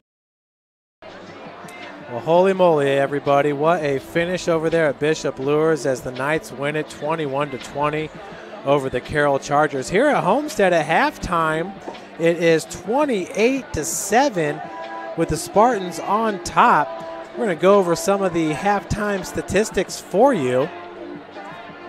Homestead with 13 first downs, Northrop with 8. Homestead had 145 rushing yards, Northrop with 68. Homestead 67 passing yards, Northrop with 31. Northrop has had 33 total plays to Homestead's 27, but it's been a game of turnovers here as Northrop has fumbled the ball 3 times, lost it once. Homestead's fumbled once, but they were able to recover that, and that was the Cam Rogers 5-yard touchdown. Scoring drives, it was Northrop getting on the scoreboard first. Bailey Mirso with a 3-yard touchdown plunge. Homestead responded with Jake Archibald's fumble. Camden Rogers picked it up for the touchdown. And then Archibald hands it off to Rogers, who ran it in from 18 yards. Archibald dropping back finds Griffin Little. That was an 11-yard touchdown. And then Archibald to Braden Hardwick with the 1-yard score. So Homestead, that's their 28 points. Northrop was 7. Mirso's 5 of 9 passing for a gain of 39 yards. Good enough for a 56 completion percentage. Amarion Green with 1 run for 36 yards. Mirso 11 attempts for 35 yards. Jeremiah Green, 9 attempts for 37 yards. Rashawn Vaughn, 2 carries for 7 yards for the Northrop offense. Receiving wise, Mason Hoffer has 1 reception for 4 yards. Amarion Green, 2 receptions for 17. Davion Berry, 1 reception for 3 yards. Adrian Sewell, 1 reception for 7 yards. And leading the Northrop defense in tackles is number 35, Antoine Scott with 3. And number 53, Nigel Robinson with 3. Looking at Homestead, Jake Archibald, 3 of 6 passing for 39 yards and a touchdown. Luke Goody was in for 1 series. He was 2 of 4 for passing with 28 yards. Rushing wise, Mitchell Wessner, 1 rush for 5 yards. Jake Archibald, 7 rushes for 63 yards. Braden Hardwick, 2 rushes for 4 yards. Camden Rogers, 6 rushes, 71 yards, 2 touchdowns for an average of 11.8 yards per carry. Braden Melke with 1 rush for 2 yards. Receiving wise, Homestead's Griffin Little leads the team with 3 receptions for 48 yards. Trevin Taylor, 2 receptions for 19 yards. And total tackles, Ryan Burton had 5 tackles there in the first half. And Camden Rogers with 7 tackles. Rogers with 2 sacks for minus 10 yards. Burton with a tackle for a loss for minus 5 yards. Christian Zaki, with a tackle for a loss for minus 2.5 yards. And Nick Martin also with a tackle for a loss for minus 1.5 yards. Ryan Burton also with the pass defended. We saw that play on the far sideline right there at the 45-yarder. That would have been a huge gain by Northrop, but Burton playing center field there, really doing a great job with his closing speed and closing in on the ball. Cam Rogers did have that 1 fumble recovery that he returned for 42 yards. Once again, Dan, I knew Cam Rogers was a great linebacker, but I had no idea just how versatile and how athletic and that burst of speed that he has. It's really translated well to the offensive side of the ball. It's been incredibly impressive tonight and a great first half out of him. Today's broadcast on Summit City Sports is brought to you by SummitCitySports.com. Follow us on Twitter at 260sports. Like our Facebook page at Summit City Sports, and be sure to subscribe to our YouTube channel. At Parkview Sports Medicine, it's game on. We are the region's largest integrated sports medicine team, providing athletes specialized services from improving their performance to recovering from injuries. To learn more, go to parkviewsportsmedicine.com. Kelly Automotive Group is Indiana's #1 automotive group with over 1,000 new vehicles and 500 pre-owned vehicles to choose from. Visit drivekelly.com. Simple, transparent, reliable. The world is waiting for you to make a difference in a way that only you can. Discover your strengths at Indiana Wesleyan University's residential campus in Marion, Indiana. Visit indwes.edu and call to learn more about becoming an IWU Wildcat. Big Eyed Fish has been around the Northeast Indiana area for generations. Like their Facebook page for updated promotions and enjoy the best fish in Fort Wayne in a family-friendly environment at Big Eyed Fish. At Parkview Sports Medicine, we serve every level of athlete with our integrated sports medicine team, including the region's only specialized athletic rehab. Learn more about our services by logging on to parkviewsportsmedicine.com. Just over 4.5 minutes left until the second half starts. We will take a break and we will join you for the second half of action. It's Indiana High School football from Homestead High School on SummitCitySports.com. Kelly Automotive Group is simple, transparent, reliable. Simple. Our customer specialists make buying a car easy and fun. Transparent. Our price listed is the best price. No hassle, no gimmicks. Reliable. Buy with confidence and peace of mind. We work hard to ensure the best value however you shop. Choose from over 60 vehicles under $10,000. Visit drivekelly.com. The Kelly Automotive Group. Simple, transparent, reliable. Parkview Sports Medicine is an integrated sports medicine team. We're treating injuries when and where they happen and working to prevent them before they do. We believe the best care is coordinated care.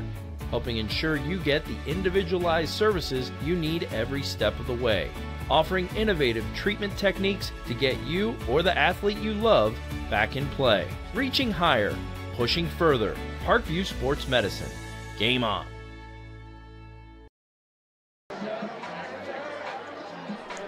Welcome back to Homestead High School. It's SummitCitySports.com. Opening night of Indiana High School football action. Some great games around the area. Possibly the best game in the SAC on this first week. Bishop Luers coming up with a 21-20 win over Carroll. Huge win for the Knights. Big momentum win. Also wins from Snyder tonight, as well as Concordia, a 42-13 winner over Southside, and a 22-0 final as Bishop Dwenger tops Wayne. A lot of people had that as their game of the week, but that Bishop Luers defense stays strong. And the Saints moved to 1-0. A couple other finals around the area in the ACAC. Adams Central over Belmont 42-21. Jay County tops Blackford 22-21. Woodland, a year removed from a state championship game, falls to Leo opening night 6-0. Real offensive showdown there at Leo on the turf. In the Northeast 8, Huntington North falls in their opener to Marion 47-0.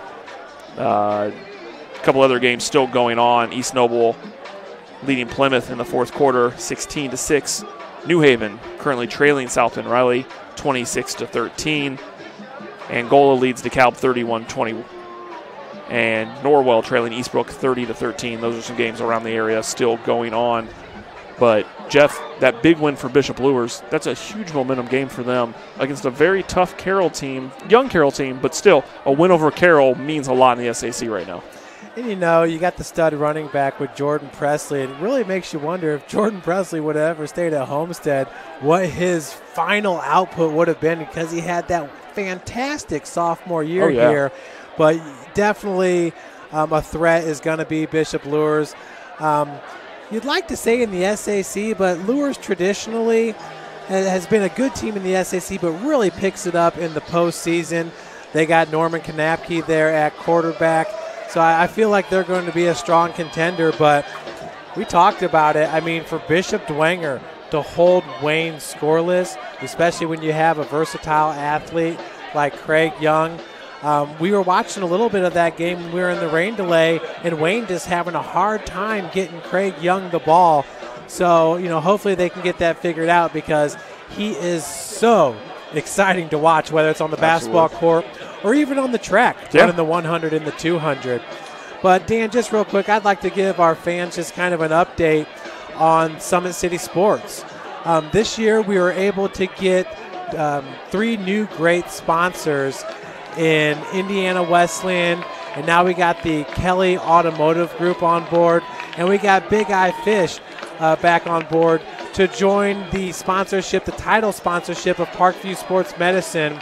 Tommy Shegler has been instrumental in helping us bring the Fort Wayne community these games, and he continues to be just so supportive. Our goal is to really expand the coverage, which means more games for sports like volleyball and soccer, both boys and girls. In the postseason, we really try to hit up almost every single game for all of our schools here in the SAC. But more than that, we'd also like to get journalists out to the tennis matches, the golf matches. I mean, what a great golf team they have here at Homestead High School, as the girls' golf season is in full swing. And the DeBeja sisters are really just kind of tearing it up here for Homestead. But those are the types of things that we really aim. We aim to be #1 in the whole world as it pertains to covering prep sports. Before I moved back to Fort Wayne, I was in Naperville, Illinois. They do a great job with their Sports Center type show that runs weekly, covering all the sports with feature stories and things of that nature. So once again, we really do appreciate the donations, and we did get 2 today.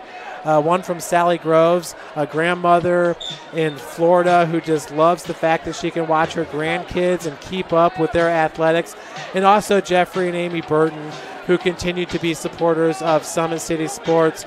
So once again, I want to thank the Fort Wayne community, but I also want to encourage, any kind of donation that you can provide. We've always said if if each of our YouTube subscribers just donated $1 a month, we'd be in real good shape to bring people more highlight videos and get more coverage for sports like tennis, cross country.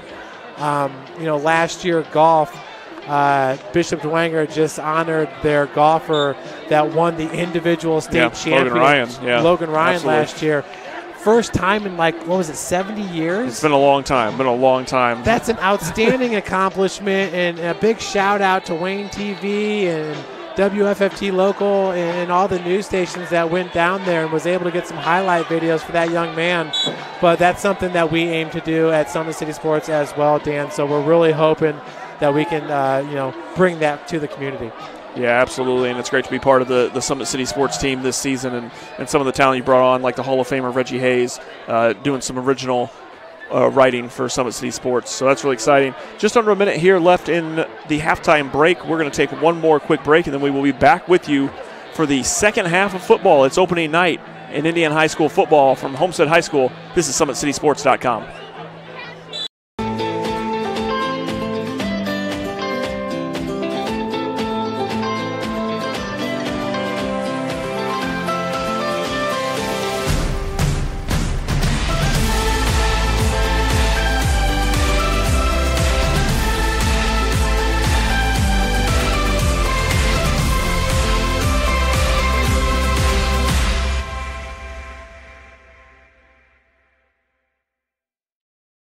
Parkview Sports Medicine, especially since I've been a pro, has been a place where my game has really been able to develop in multiple facets. Injury prevention, maintenance, physical therapy, weightlifting, agility work, all the things just welcome me back with open arms. Parkview Sports Medicine.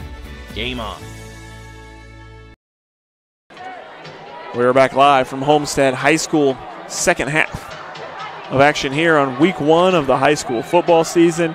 The Homestead Spartans, 28 unanswered points to end the first half. Northrop came out, looked strong on their first drive, puts up a score, looked strong on the second drive before a fumble from quarterback Bailey Mirzo. Homestead has capitalized on every mistake made, and they've done it well. Played very strong. Cam Shannon, Cam Rogers have been fantastic. Jake Archibald throwing the ball. We will start the second half. It'll be Tarek Bajoric back to kick for the Bruins. Hey, it might be 10:03 p.m. on a Friday night, but the Homestead student section is rocking as Cam Shannon returns it. Shannon back, he'll cut out to the right. He's going to find running room. He's behind a block. Cam Shannon on his feet, out past the 50. He's cutting to the left side.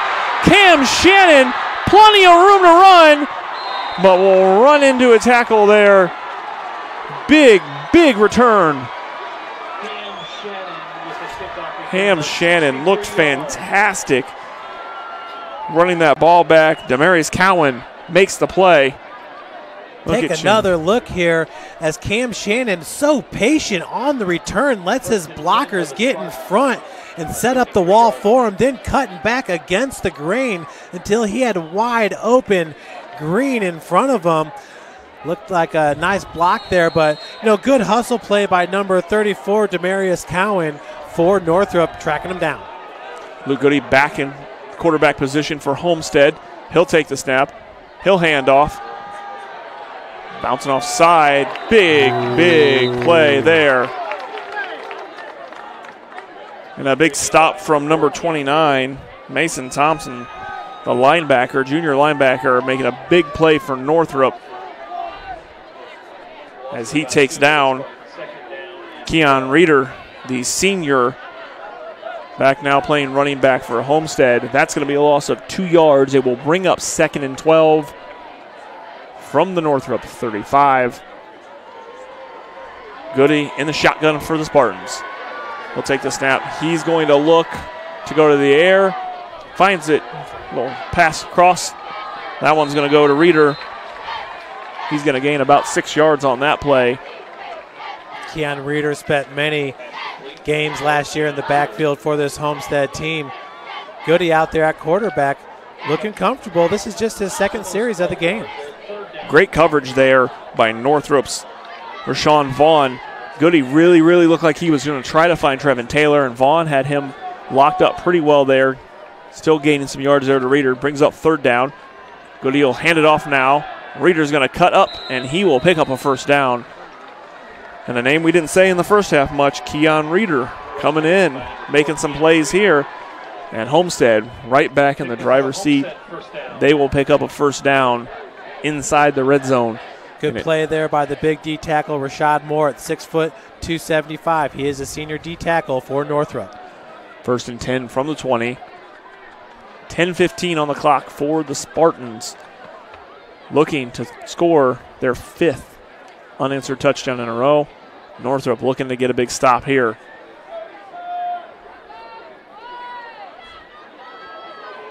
Motion. Goody's going to keep it. He'll gain a couple yards up the middle there. A couple of fake handoffs from Luke Goody. He'll keep it himself. Dan, when you think about Luke Goody and Jake Archibald, you think about Chris Johnson, the head basketball coach at Homestead High School. We like to think of him as one of the best coaches in northern Indiana. But, Archibald starting as a true freshman last year. Goody was known for hitting those corner threes for Homestead. This past summer on Twitter, he said he's got a offer from IUPUI for basketball. Yeah, very talented basketball duo. That one to Reeder again. He'll cut out right. Nowhere to run for Keon Reeder, and he'll be gang tackled by the Bruins. Looks like he will lose a few yards on that play. That was James Jones, the defensive end, 6'2", 185. Good pursuit by this Northrop defense. Listen, every play is a chance to get better, and the Bruins right here, they look like they still got some fight left in them. We'll bring up 3rd down and 10. That ball pushed back to the 20-yard line there. Reeder lined up. I do enjoy the difference there between Keon Reeder and Luke Goody. It is a full foot, 6'5", Luke Goody, 5'5", Keon Reeder there in the backfield for the Spartans. Goody back in the shotgun again. We'll take the snap, fake the handoff. He's going to go to the end zone. Touchdown, Spartans.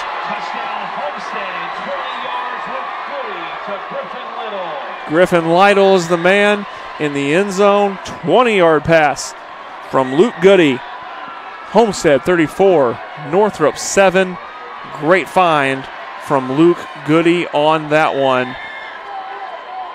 Finding Griffin Lytle towards the back of the end zone. Griffin Lytle with his 2nd touchdown of the game.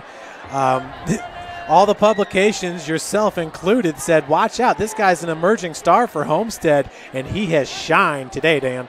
Absolutely dangerous weapon for the Spartans.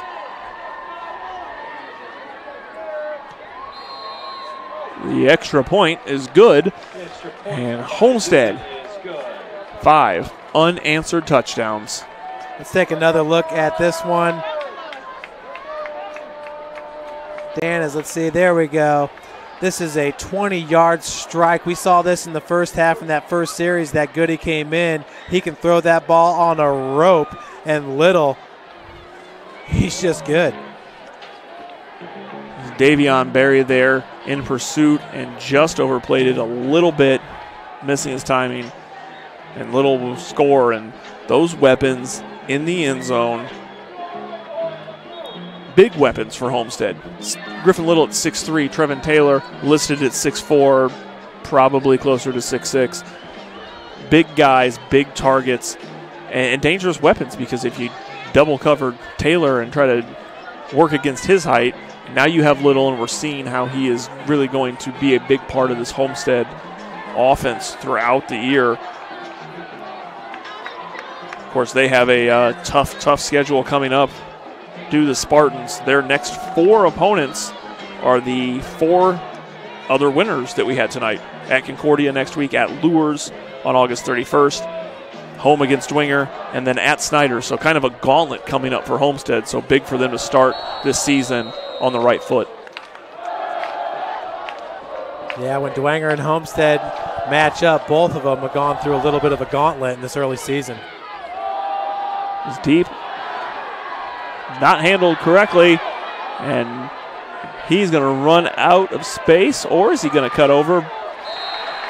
Demarius Cowan just had a hard time finding the handle on that ball. I mean, it's been all night here with the wet surface. here at Homestead High School. But hey, at least it's not a muddy surface. That's true. That's true. There is no mud, but always tough. We've seen that around the SAC tonight and around the area, that some plays not being made because of the slippery conditions. We're seeing a bunch of number 2s getting in the game here for Homestead High School. Let's see if we got Cam Rogers, it looks like, still in there at linebacker. Northrop will face 1st and 10 from their own 6.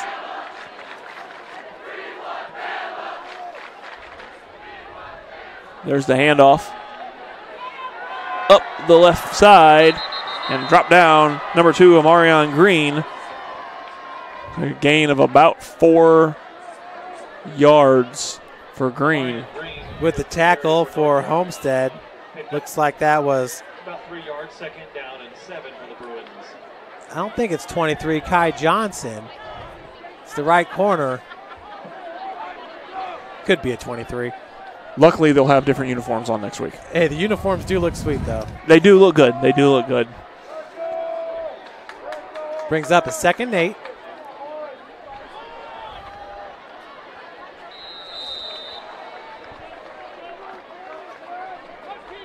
That time, the tackle by number 31 for Homestead, Luke Palmer, just a sophomore linebacker, a 5'10", 180. We'll bring up 3rd down for the Bruins and about 4 yards.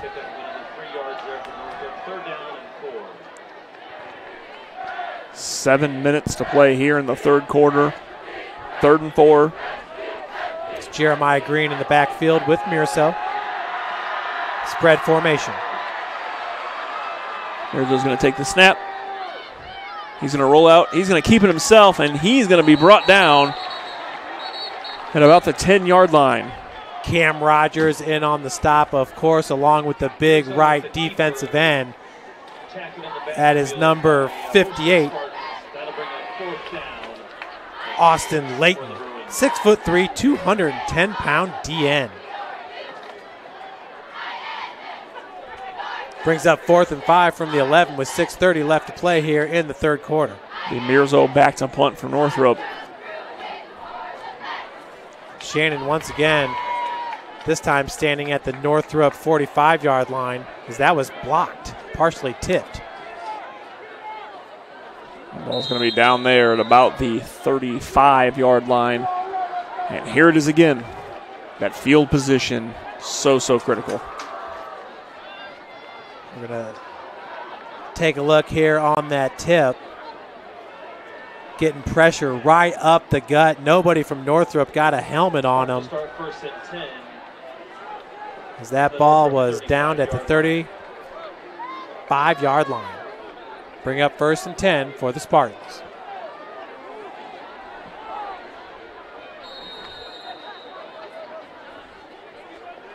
It's like Jake Archibald now in at quarterback for Homestead.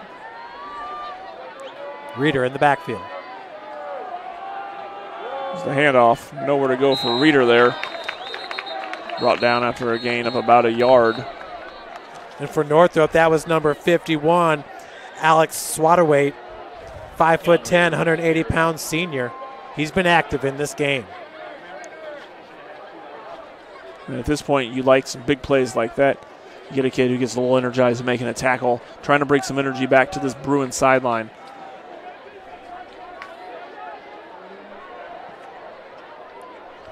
Archibald in the shotgun. He'll take the handoff. Pass will find Little. He'll bounce around, find some room. 1st down there for Griffin Little. That's a gain of about 15 yards there to Little, and once again, arm tackle's not going to bring down the big boy that wears number 9. Little listed at 6'3", 210 pounds. He's agile for that size. He's been lining up at tight end a lot for Homestead in this game. And has made some big plays. On a team where you expect if they go to the air, it's Trevin Taylor is usually the guy that you got to worry about, but Griffin Little making a big impact week 1. 2 touchdowns already in this game for Little.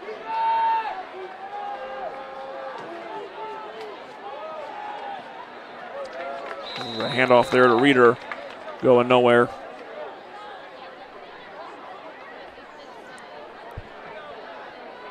Looks like no gain there. Maybe a yard for Homestead. Brings up 2nd and 9. That was Mitch Westner there. The jet sweep, the fake handoff went to him. Once again, he was the senior spotlight for Homestead in the Northeast Indiana Game Night brochure that you can find here at Homestead Stadium. You can also find it on SummitCitySports.com. Archibald back, and he's brought down. That's Satterweight making another big play, big sack from number 51, the senior linebacker from Northrop, and making plays here. Let's take another look at it on the blitz there. Nobody could pick up Satterweight there as he gets a clean view it right to Jake Archibald for the big loss. 3rd and long, Archibald will stay in the shotgun. Checking the play here is Homestead. Brings up 3rd and 19 there from the 28-yard line. Archibald back again. We'll go across the middle. That ball is incomplete. Tipped around by the Northrop defense. That ball went right through the hands of Conrad Kazai, and coming up with the interception, or nearly coming up with the interception for Northrop, was Vaughn Cruz. 5'8", 160-pound, the junior DB. We'll bring up 4th and long. Looks like the Spartans will go for it from their own 28 with a 28-point lead here in the 3rd quarter. Archibald takes the snap. He'll look to the air again. He's going all the way deep. That ball is out of bounds, incomplete. Nice live pass to Trevin Taylor. We're going to take another look at it as Taylor thought for sure that he was in bounds. The Northrop defender was there for him, stride for stride. Took a swat at the ball, but kind of, just missed on it. As you see Taylor. That's a close one. Looked like his left knee was in. That's very close, and did it with one shoe. Take one more look at it as we'll slow this up a little bit more.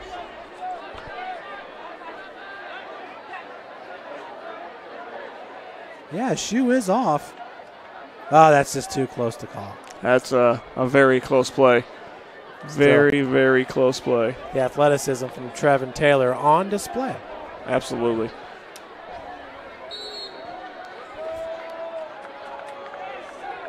Brings up a 1st and 10 from the 28. Mirzo takes the snap. He's going to go to the air this time. Across the right side. Pick up a couple of yards. You know, I love that call there by Coach Zalman as well, because how many times this year in crucial games are they going to be looking for that fade? That lofty pass to the big wide receiver, Trevin Taylor. There, Taylor nearly came up with it. Absolutely. That one going to Amarion Green. Looks like he picked up about 5 yards. But Green going down there, looks like. We're going to, this injury timeout, we're going to take a timeout with it. This is Indiana High School football on SummitCitySports.com. Kelly Automotive Group is simple, transparent, reliable. Simple. Our customer specialists make buying a car easy and fun. Transparent. Our price listed is the best price. No hassle, no gimmicks. Reliable. Buy with confidence and peace of mind. We work hard to ensure the best value however you shop. Choose from over 60 vehicles under $10,000. Visit drivekelly.com. The Kelly Automotive Group. Simple, transparent, reliable. Brooks steals it, tips it away to himself. He'll go to the hoop and slam it down. They attack, they get a great shot. Here he comes. And Lucas Craw. Shot hits the post. And the centering feed to Luke Gibson. Shot scores. The rush comes. Oh, almost picked off by Ethan Hoover. And the takedown.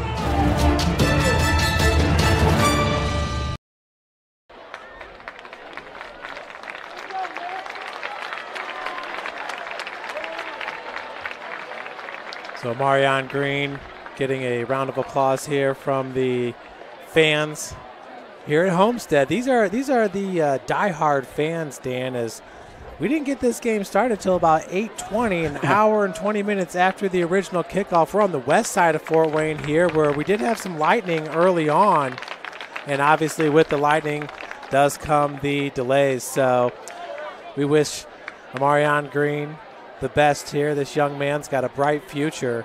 The senior at 5'10", 185. I can't wait to see him perform the rest of the year. He's been explosive at times in this game.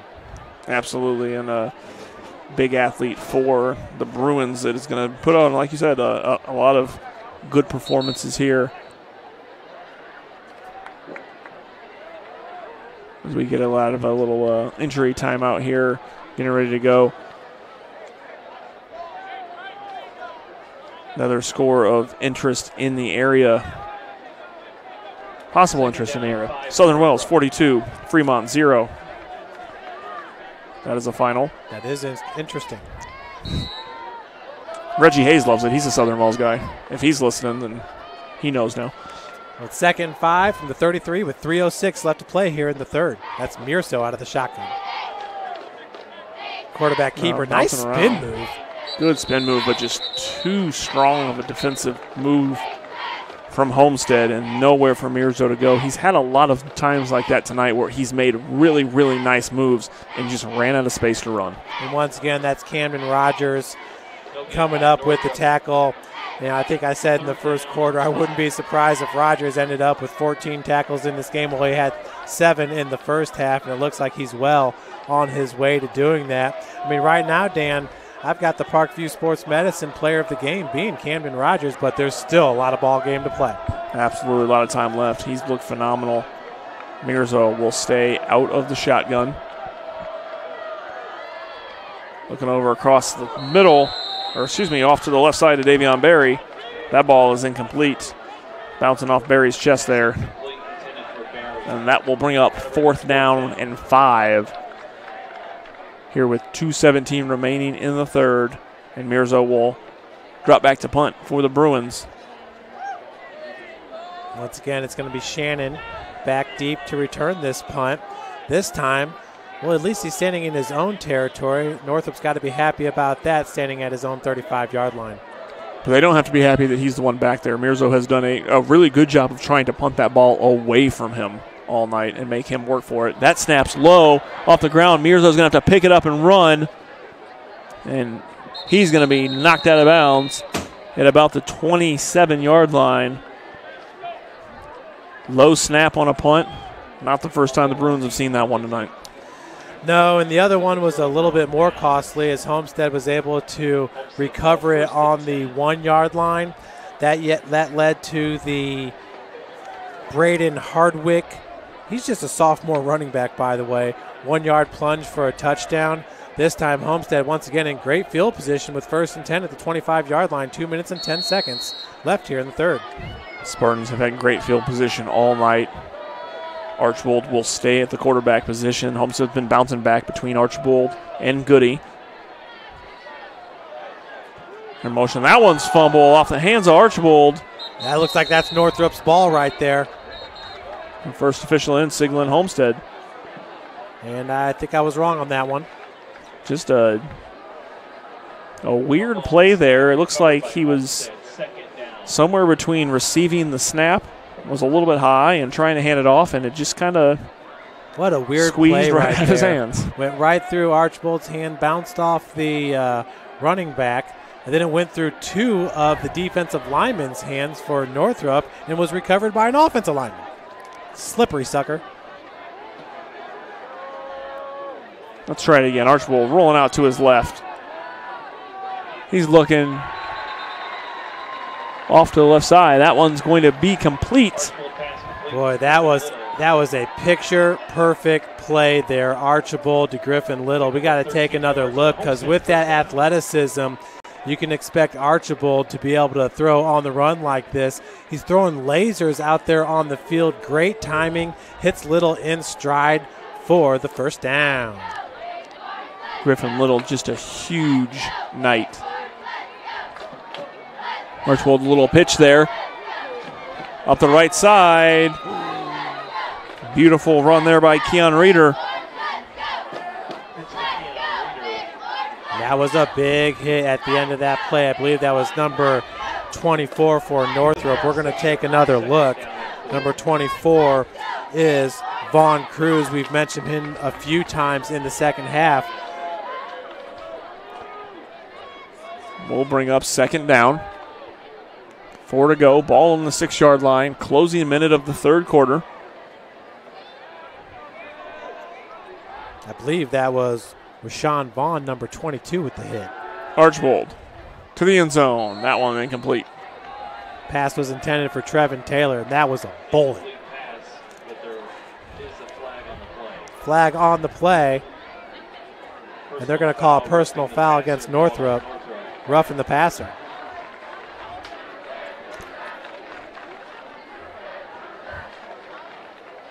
Another one of those little penalties. Controlling the discipline a little bit here for Northrop. I know the Homestead fans that made it out to Bowser Field this past Friday for the scrimmage against Snyder, they left very impressed and very excited about this season. Of course, last year finishing 8-2. Unfortunately, the 2 losses come against Snyder, who won another sectional, back-to-back SAC champions. And it's one of those things where, Dan, once again, why can't we seed the playoffs? Yeah, I'm with you. I'm all aboard. Now, in that situation, I believe in 6A, you know, I don't think you really have to divide it north and south. I think with 6A, you got to split it up because Warren Central and Ben Davis meeting each other too. That's not exactly fair either. Exactly. It's a tough draw, and there's a lot of pros and cons for both sides. That one handed off to Reeder. He's going to cut up to the left, and he will be stopped just short. Lunging towards the goal line, but once again in on the spot was Vaughn Cruz, the junior safety.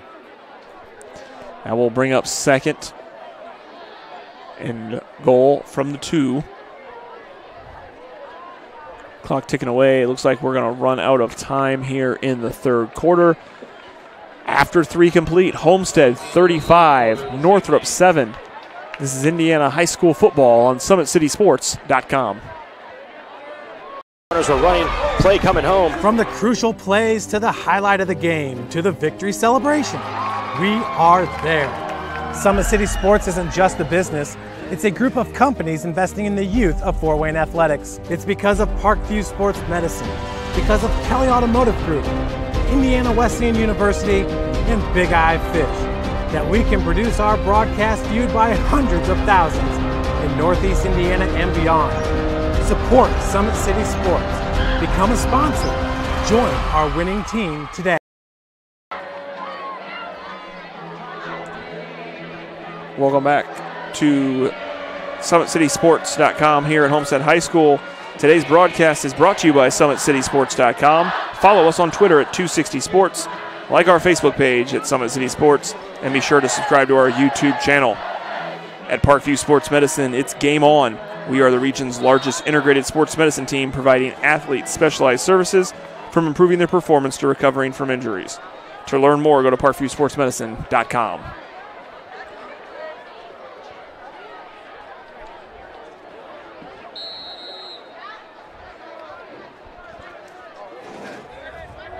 Second down and goal here for the Spartans from the 2-yard line.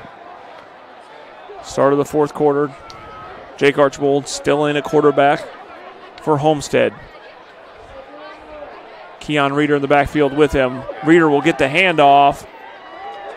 And will be hit by a bevy of Bruins. Stopped short of the goal line. Looks like that was number 11, Dylan Hoot, for Northrop on the first hit to slow Reeder down. Actually, will lose a yard. Now 3rd and goal from the 3 for the Spartans.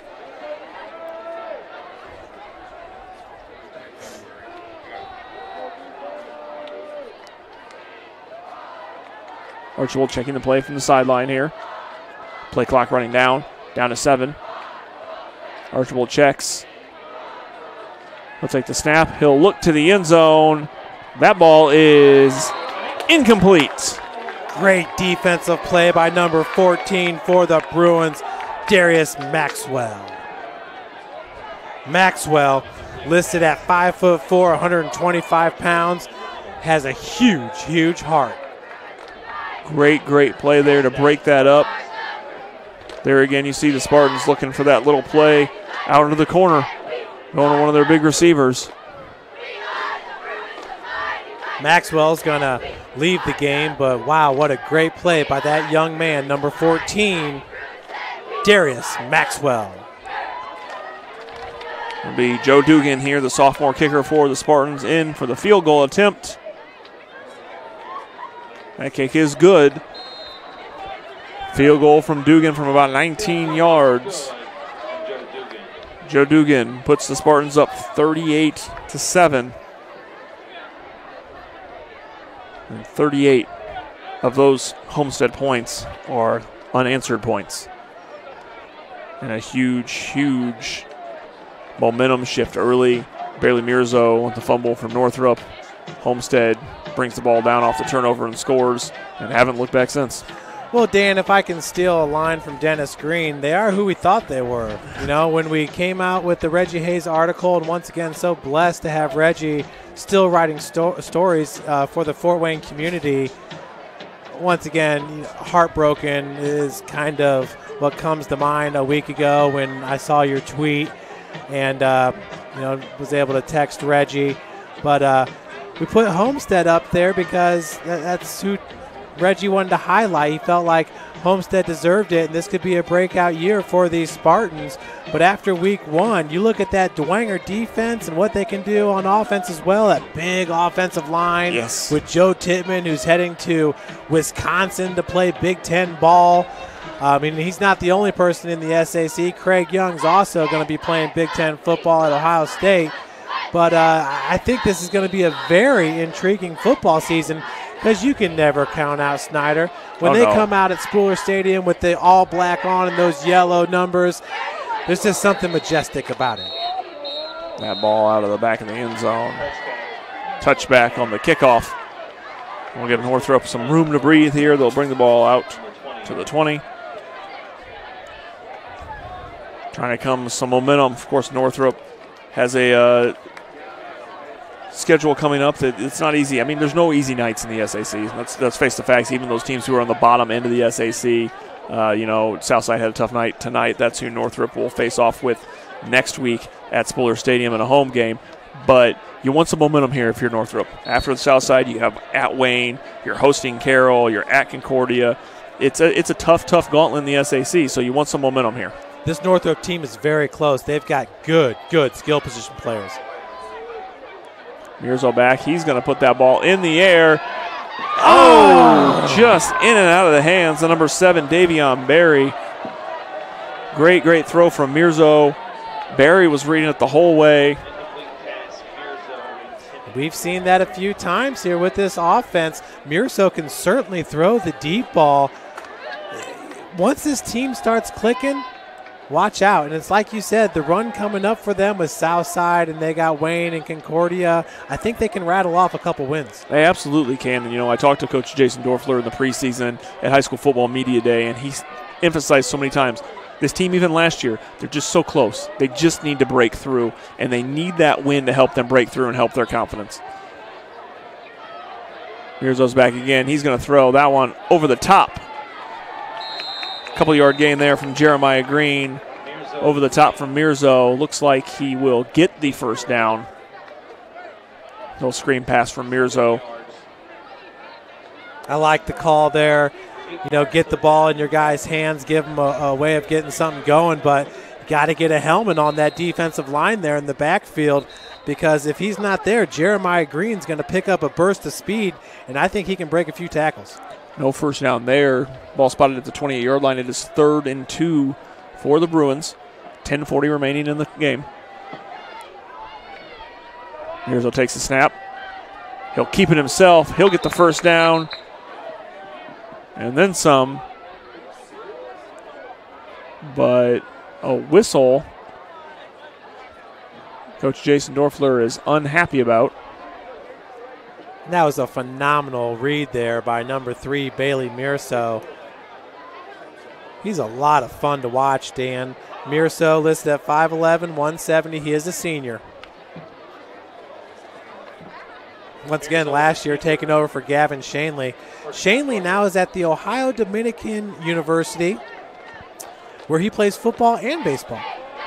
And the confusion there on the spot. It looks like the side referee called the spot differently than the head referee, and that looked like the confusion there. I think he said that Mirzo stepped out of bounds. The lead official disagreed and respotted the ball where he wanted to put it. So it is first down for the Bruins from their own 40. 10:25 remaining in the fourth quarter. Mirzo takes the snap. Looking in the air. Beautiful pass right across the middle. There's Quaylen Pettis. Beautiful cuts around it. Beautiful moves from Pettis. He's still on his feet at the right side. Quaylen Pettis. Call it now one of the best athletes in the SAC. 60-yard strike to Quaylen Pettis. How much fun was that, Dan? Quaylen Pettis making moves. Beautiful pass from Bailey Mirzo. Beautiful blocking. Look at Quaylen Pettis picking that one up at his knees at the 45, weaving through the traffic. He's showing speed and a burst of agility. Quaylen Pettis, he made a name for himself on the hardwood last year. We got the extra point coming up. Beautiful, beautiful play there all around. Oh, broken play there. Fire. Oh, and Pettis goes up and grabs it for the two-point conversion. That was phenomenal. Wow. Quaylen Pettis back to back. Now you gotta yell fire on that play, and number 17 certainly did. Folks, we got a few highlights for the Northrop Bruins here with 10:07 left to play in the fourth. Great job by Seth Pearson, the backup quarterback. We've seen him on a couple of plays in the game. Broken play on the extra point. Picks it up, moves with it, finds Pettis in the end zone. Quaylen Pettis is a playmaker. And if he wasn't on the radar of people now, watch the fourth quarter of this game. Quaylen Pettis making plays. Fantastic. And we talked about him earlier. He's so much more trim now than he was a year ago. So much more athletic. Quaylen Pettis is going to be a hard player to stop, and it's plays like that that make Northrop a team that is very, very dangerous against a team like Wayne, against a team like Concordia. These Bruins could pick up some big wins in the coming weeks because of players like Quaylen Pettis. Great read from Bailey Mirzo on that touchdown to find him. And Northrop has the pieces. Like Coach Jason Dorfler says, they just got to break through. A big shout out to Quaylen's sister, Quila Jackson, who is a part of the 38-0 National Championship Lady Cougars basketball team. Some energy here for Northrop and their fans. Still out here at Homestead High School cheering them on late into the night. Of course, the hour and 20-minute lightning weather delay. But we've seen some great action since we've been back. That ball is kicked deep. Cam Shannon will take it out. And he cuts up the right side, and he's got blockers. And here comes Cam Shannon across center field. Cam Shannon. You wrote it, Dan. Maybe the most dangerous returner in all the SAC. That's the second big kickoff return tonight. Cam Shannon, Cam Rogers. I believe you called Cam Rogers an early candidate for player of the game. Yes, sir. I think that we could call it the duo, the Cams. Big plays from both Cam Rogers, Cam Shannon tonight. That great return from Shannon. And Homestead will start here, 1st and 10 in Northrop territory on the Northrop 42. With just under 10 minutes to play in this game, 38-15 the lead for the Spartans. There's a snap to Goody. He'll hand it off up the right side. Northrop, big group tackle there, stopping that run. near the 40-yard line.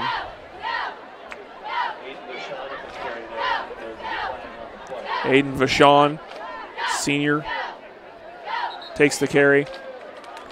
He will gain about 2 yards. There will be a penalty on the play.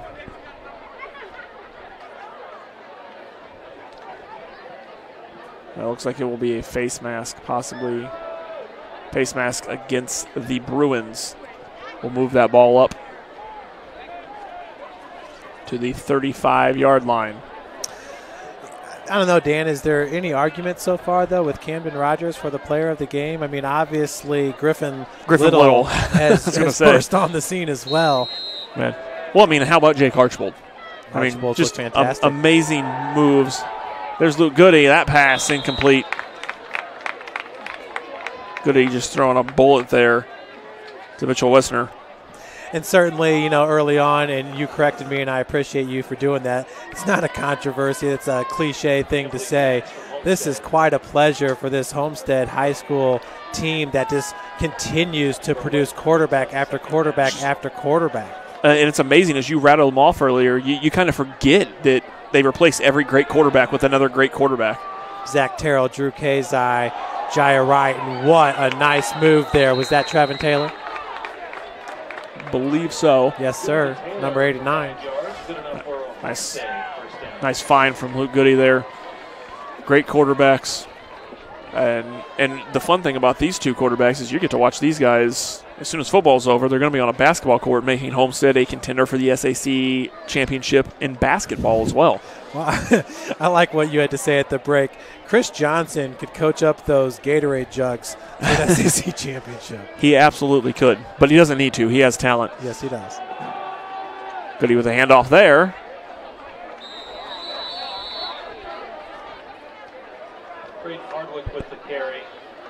There's Braden Hardwick. He scored earlier, one of the touchdowns at the end of the first half. Just a sophomore. He'll get the handoff. A lot of different guys touching the ball for the Spartans. We talked earlier about the skill position players for Northrop. The skill position players for Homestead have also been great here. Hardwick, just another one. Well, and I know the offensive linemen don't get a whole lot of love, but big shout out to 79 Porter Hawk, the senior at 6'5", 280 pounds. He's going to Ball State. Yeah.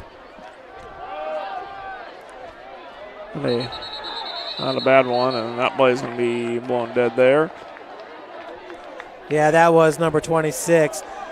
Braden Hardwick has already got one touchdown in this game, but that time he fell into the grasp of number 73, Rashad Moore.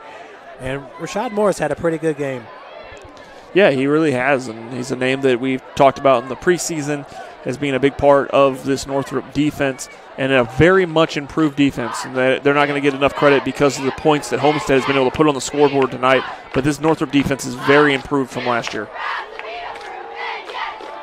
Goody's going to keep that one down inside the 20. Another nice play as crashing from his defensive end position was James Jones. Be a 3-yard gain for Goody.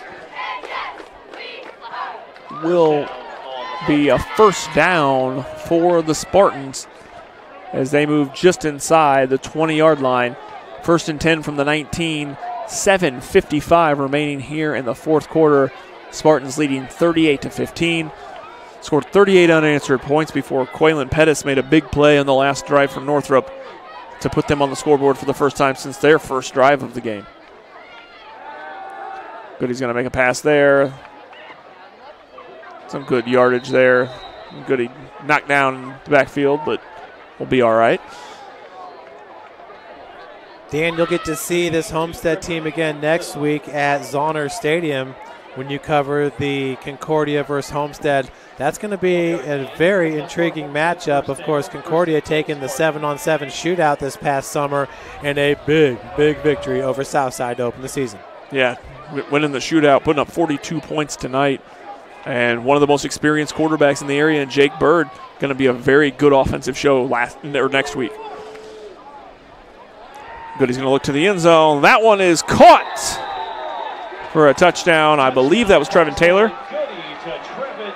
Absolutely, Trevin Taylor from 8 yards out.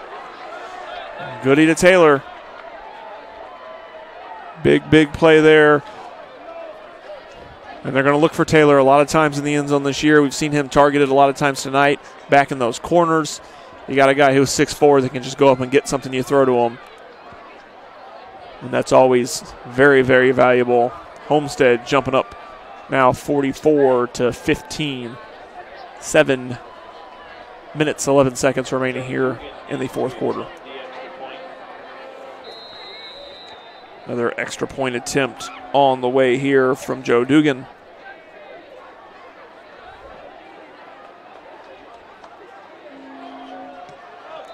That kick is up, and it is good for Dugan.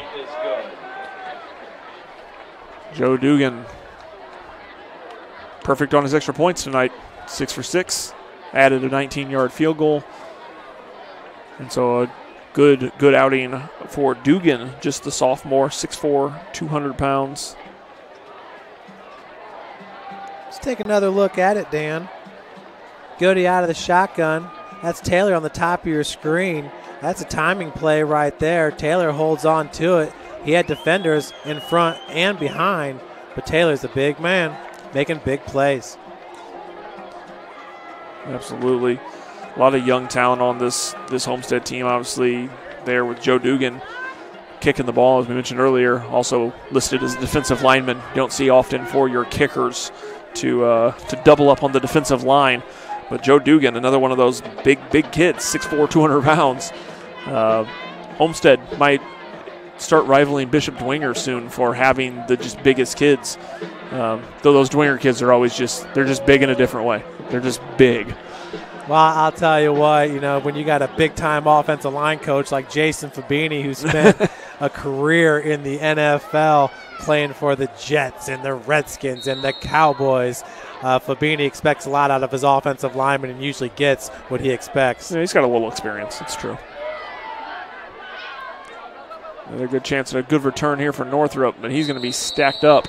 Nice pickup by the up back, who was able to rattle off a big gainer there for Northrop. That's a heads-up play, and coming off the bottom of the pile, I believe that's 35 for the Bruins. Antoine Scott, well, we talked about him at halftime because he was leading Northrop in tackles. Absolutely. Good return for them. The Bruins have had a couple of quality returns, just haven't been able to break through that wall again, get some good returns, coming up just short of being amazing returns. They will take over here. 1st and 10 from the 32-yard line, just over 7 minutes to play in the fourth quarter. Indiana High School football opening week here on SummitCitySports.com. Mirzo stays in the shotgun. Looking to the side. He's going to Pettis again. Another catch from Quaylen Pettis. Looks like he'll be just shy of the first down. Dan, on a night with the slippery ball, and we've seen a lot of receivers drop them, Pettis has been nails for Northrop. Let's take one more look at it right here. Mirzo just out of the pocket, 3 steps, and fires to Pettis. I'm very impressed. It's a personal foul for unsportsmanlike conduct on Homestead.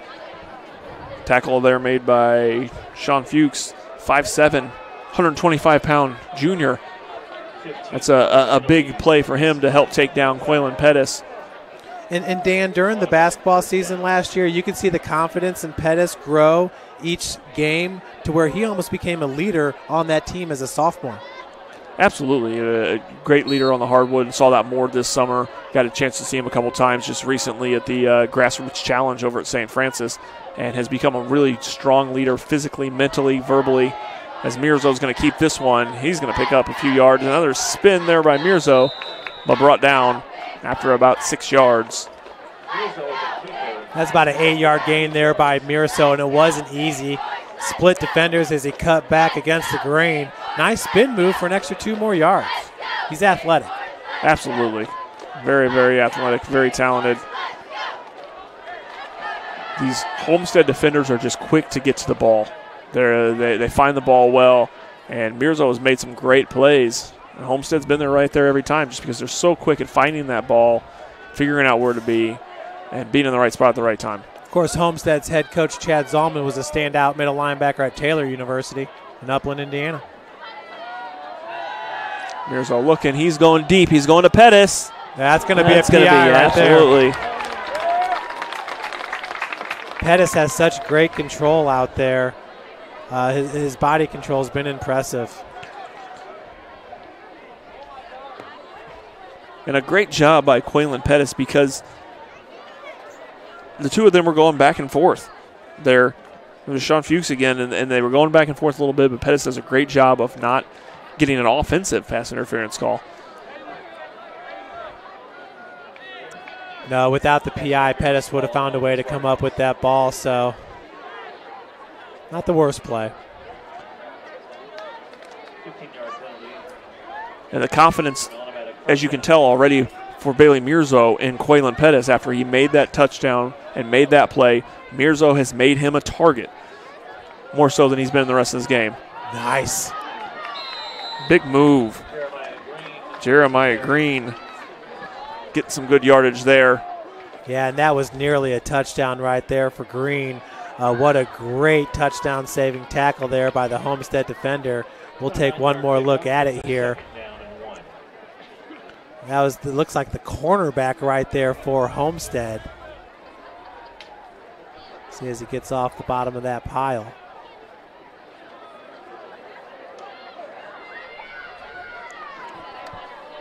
Mirzo back in the shotgun. 5:16 remaining.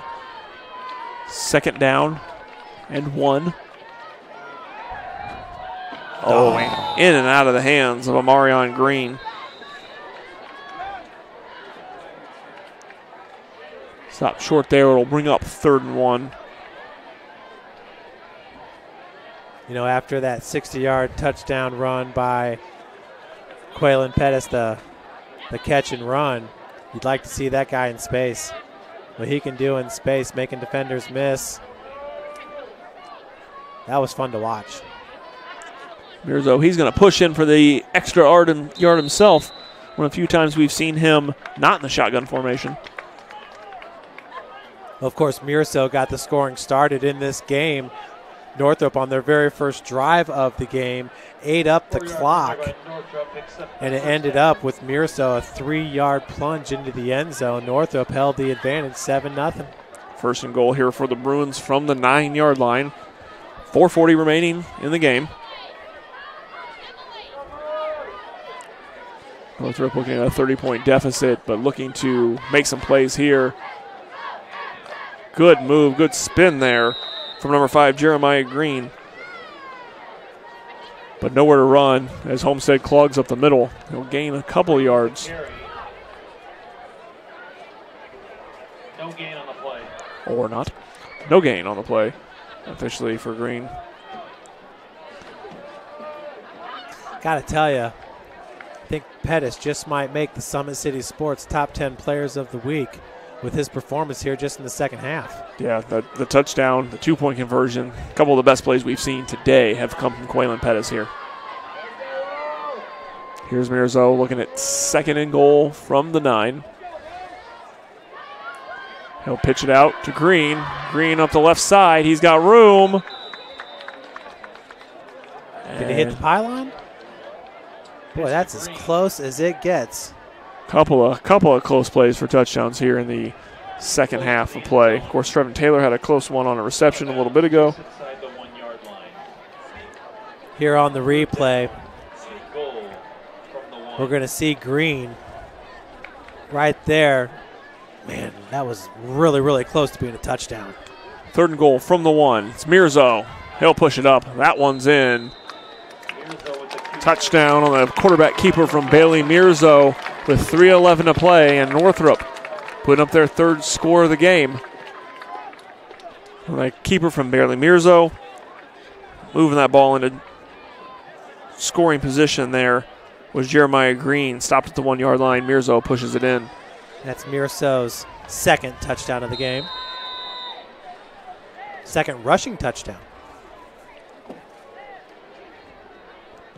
He also has 1 touchdown passing. Majoric will push in the extra point. And with 3:11 here to play in the fourth quarter, the Homestead Spartans lead the Northrop Bruins 45-22. Northrop scored the very first touchdown of the game and gave up a lot of unanswered points, but have come back here in the fourth quarter strong on the strength of Quaylen Pettis, Bailey Mirzo, and the run game here from Jeremiah Green as well.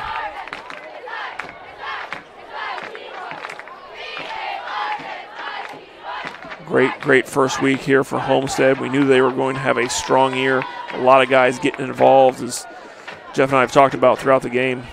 Who would be your player of the game if you had to name it?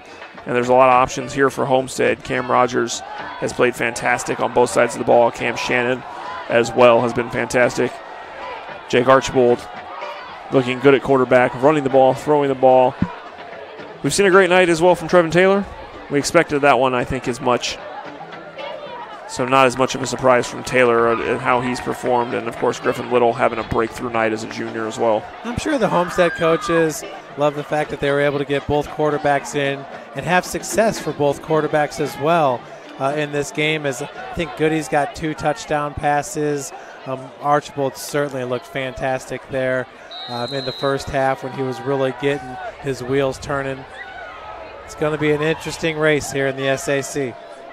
Well, as you pointed out, when Archibald's in there, to be able to have Cam Rogers play a lead blocker position is a fantastic option to have.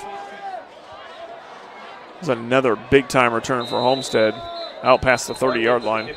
The near official here throwing the flag out, so we'll see what they come up with.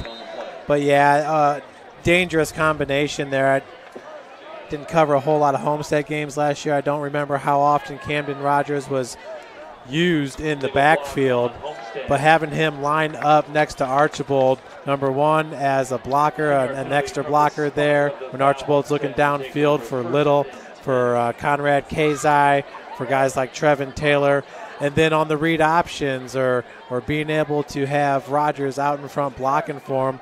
But really, Rogers has shown, hey, just give me the ball. I can make things happen as well. Absolutely. Sean Fuchs there on the return, a pretty good one. Ball moved back, a legal block for the Spartans. They will start 1st and 10 from their own 18. Just over 3 minutes to play here. Opening night, Indiana High School football.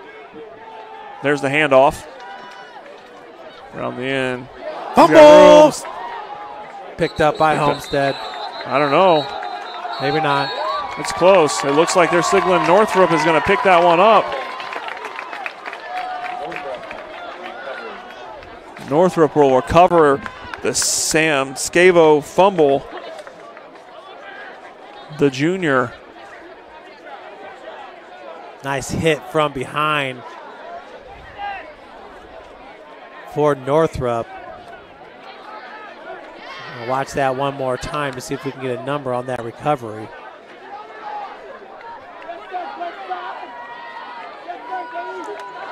Looks like that was number 65 with the hit for Northrop. Looks like it was recovered by number 44. Quayshawn Pope on the recovery. Mirzo's back. So look, he's going to find Marion Green up there, and he's going to push, and that's going to be close to a first down there. Beautiful read there for Mirzo. He turned to his right, and I think all the Homestead defenders assumed that ball was going to Quaylen Pettis. He finds Marion Green for the pickup. It will bring up a first down. 10-yard gain. Mirzo to Green. Moves the ball to the 18-yard line. Mirzo will stay in the shotgun here. 1st and 10, just over 2 minutes to play in this game. Mirzo's going to keep it himself. Not many blockers. He'll pick up about a yard on the keeper.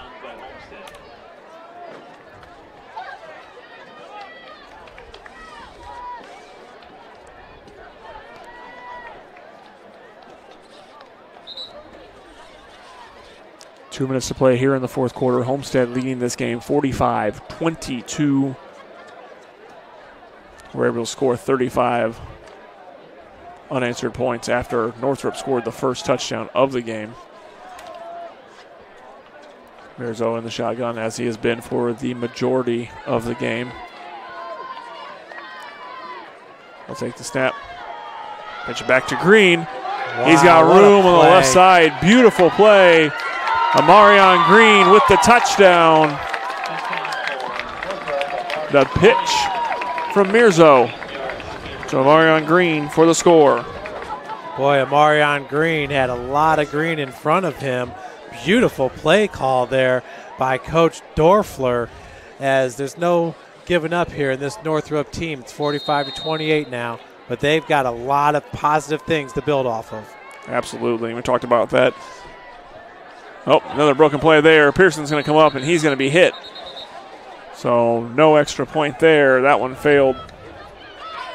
A couple times that the Bruins have struggled there on their conversion attempt. The first time, Pearson got up from the broken play, found Pettis in the end zone for the 2-point conversion, to no avail there. But we talked about it right before Quaylen Pettis, and around the time Quaylen Pettis scored that touchdown to give them their second score of the game. Things to build on for this Northrop team, who is knocking on the door of being able to be right there in the middle of the pack here in the SAC. They just need some big positive momentum plays, and hopefully for them, a big positive momentum win at some point against a stronger opponent. They were right there last year several times. And it looks like this team's going to at least be there and have the chance to contend in games several times again this year. Well, we've seen some great plays throughout this game from Amarion Green, certainly from Bailey Mirzo, from Quaylen Pettis, who has got his hands on the ball, I think, 2 times and have done 2 really good things with it. Good play by the defensive tackle, Rashad Moore. So obviously a lot to build off of. Northrop's always going to have some big defensive and offensive linemen. In my day, they probably had the best offensive line in the SAC with guys like Chris Ruby and Jermaine Kiles. Yeah, absolutely. This is a program that has got a strong story history. A little onside kick. Be down by Homestead there. They will take the ball here at their own 40.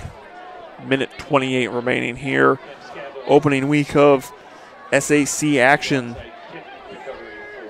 And really, you know, we thought we would see some really close games this week, Jeff, and that really hasn't been the case. Bishop Luers 21-20 win over Carroll has been the closest game in the SAC. Of course, the Bishop Dwenger Saints beating Wayne 22-0 and holding that high-powered, highly hyped Wayne offense to 0 points. Says a lot about Bishop Dwenger. Probably the biggest surprise. And also Northside keeping it close with Snyder. Yeah, absolutely. And that Snyder team's going to have some growing pains. I believe there's 4 players that have 2 or more years of varsity experience. A lot of guys, if you look at Kurt Tibbins' preseason listing, who have absolutely no varsity starting experience. So they're going to have to get through some growing pains here early. But yeah, I think that Snyder is going to be an interesting team. Snyder, Dwenger, and this Homestead team are going to be very interesting at the top of the conference. And now we have number 91 lined up at quarterback for Homestead.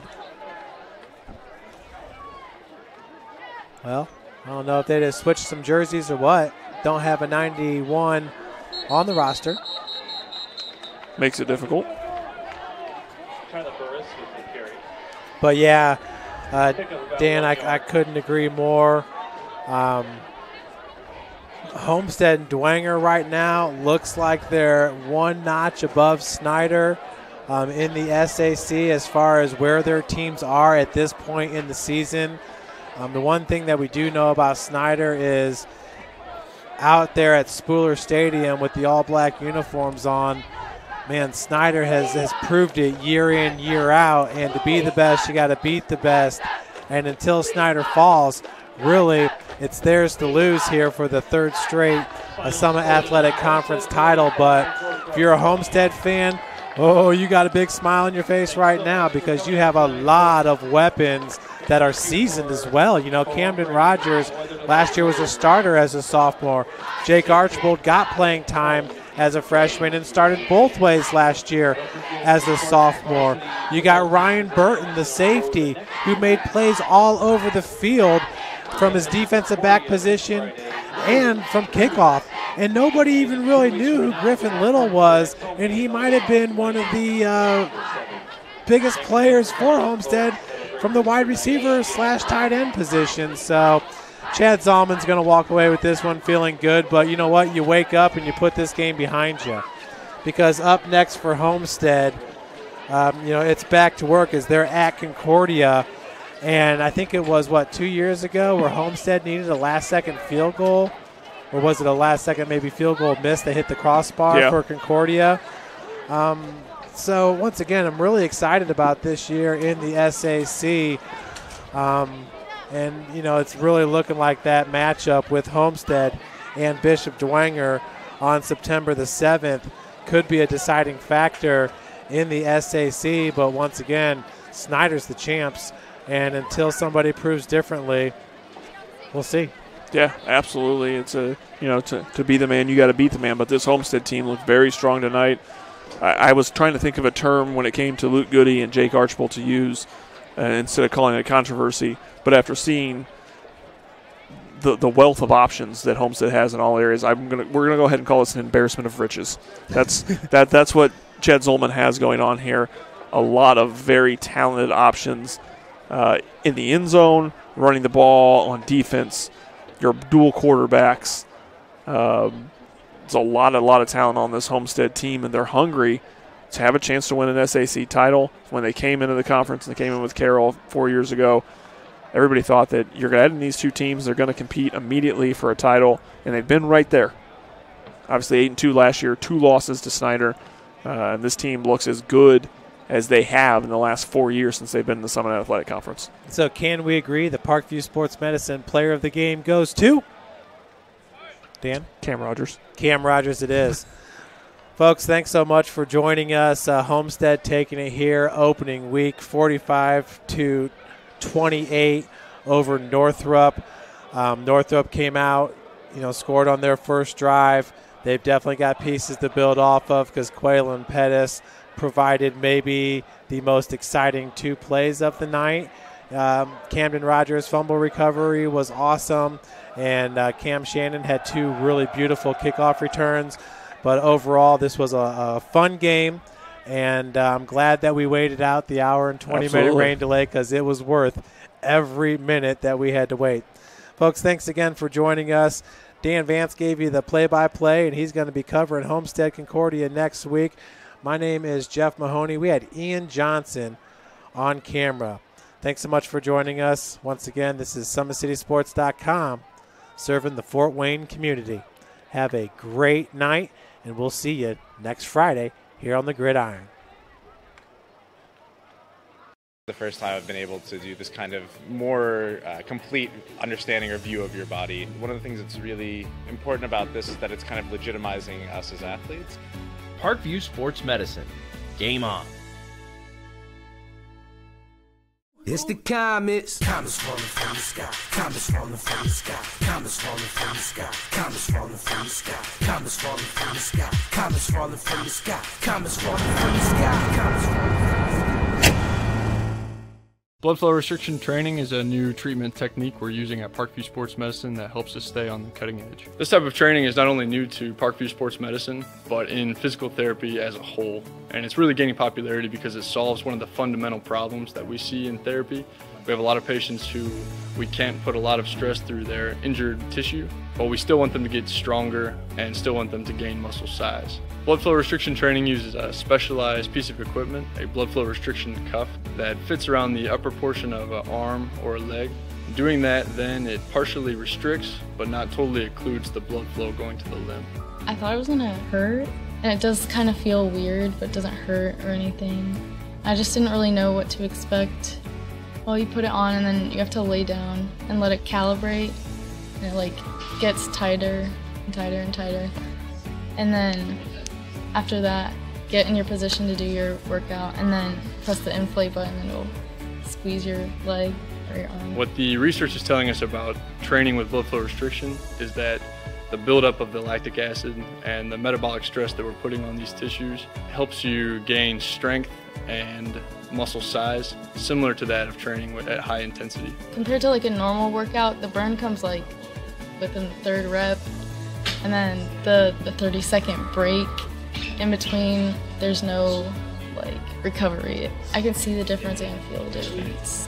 It feels a lot more effective than just doing normal exercises. Blood flow restriction training is the perfect tool to solve that fundamental problem. But this is something that you don't see everywhere, and you don't see very many places in Indiana at all. Parkview Sports Medicine. Game on.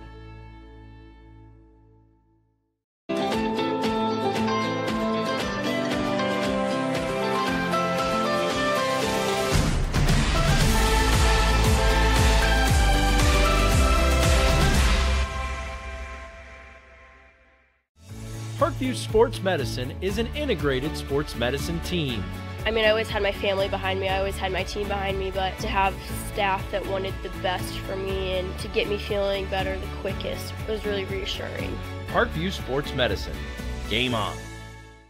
The Kelly Automotive Group is simple, transparent, reliable. Simple. Our customer specialists make buying a car easy and fun. Transparent. Our price listed is the best price. No hassle, no gimmicks. Reliable. Buy with confidence and peace of mind. We work hard to ensure the best value however you shop. Choose from over 60 vehicles under $10,000. Visit drivekelly.com. The Kelly Automotive Group. Simple, transparent, reliable. Parkview Sports Medicine is an integrated sports medicine team. We're treating injuries when and where they happen, and working to prevent them before they do.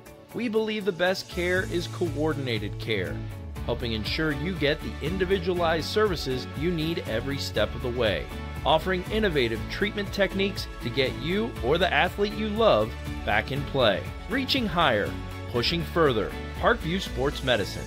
Game on. Get mad about blue. Get mad about your Fort Wayne Mad Ants. When looking for the best basketball action in town, it's the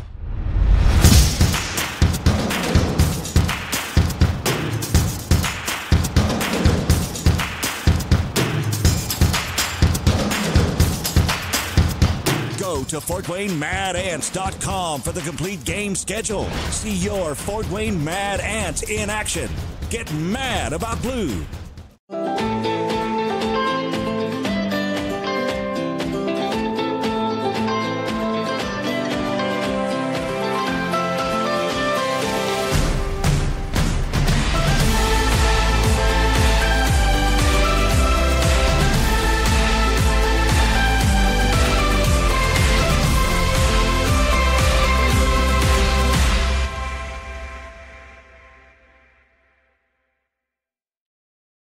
Parkview Sports Medicine, especially since I've been a pro, has been a place where my game has really been able to develop in multiple facets. Injury prevention, maintenance, physical therapy, weightlifting, agility work, all the things that I need to do in order to have an NBA body. This is the place for me to go when I come back home and I need to get a workout in. Always welcome me back with open arms. Parkview Sports Medicine. Game on. Both runners are running, play coming home. From the crucial plays to the highlight of the game to the victory celebration, we are there. Summit City Sports isn't just a business, it's a group of companies investing in the youth of Fort Wayne athletics. It's because of Parkview Sports Medicine, because of Kelly Automotive Group, Indiana Wesleyan University, and Big Eye Fish, that we can produce our broadcast viewed by hundreds of thousands in Northeast Indiana and beyond. Support Summit City Sports. Become a sponsor. Join our winning team today.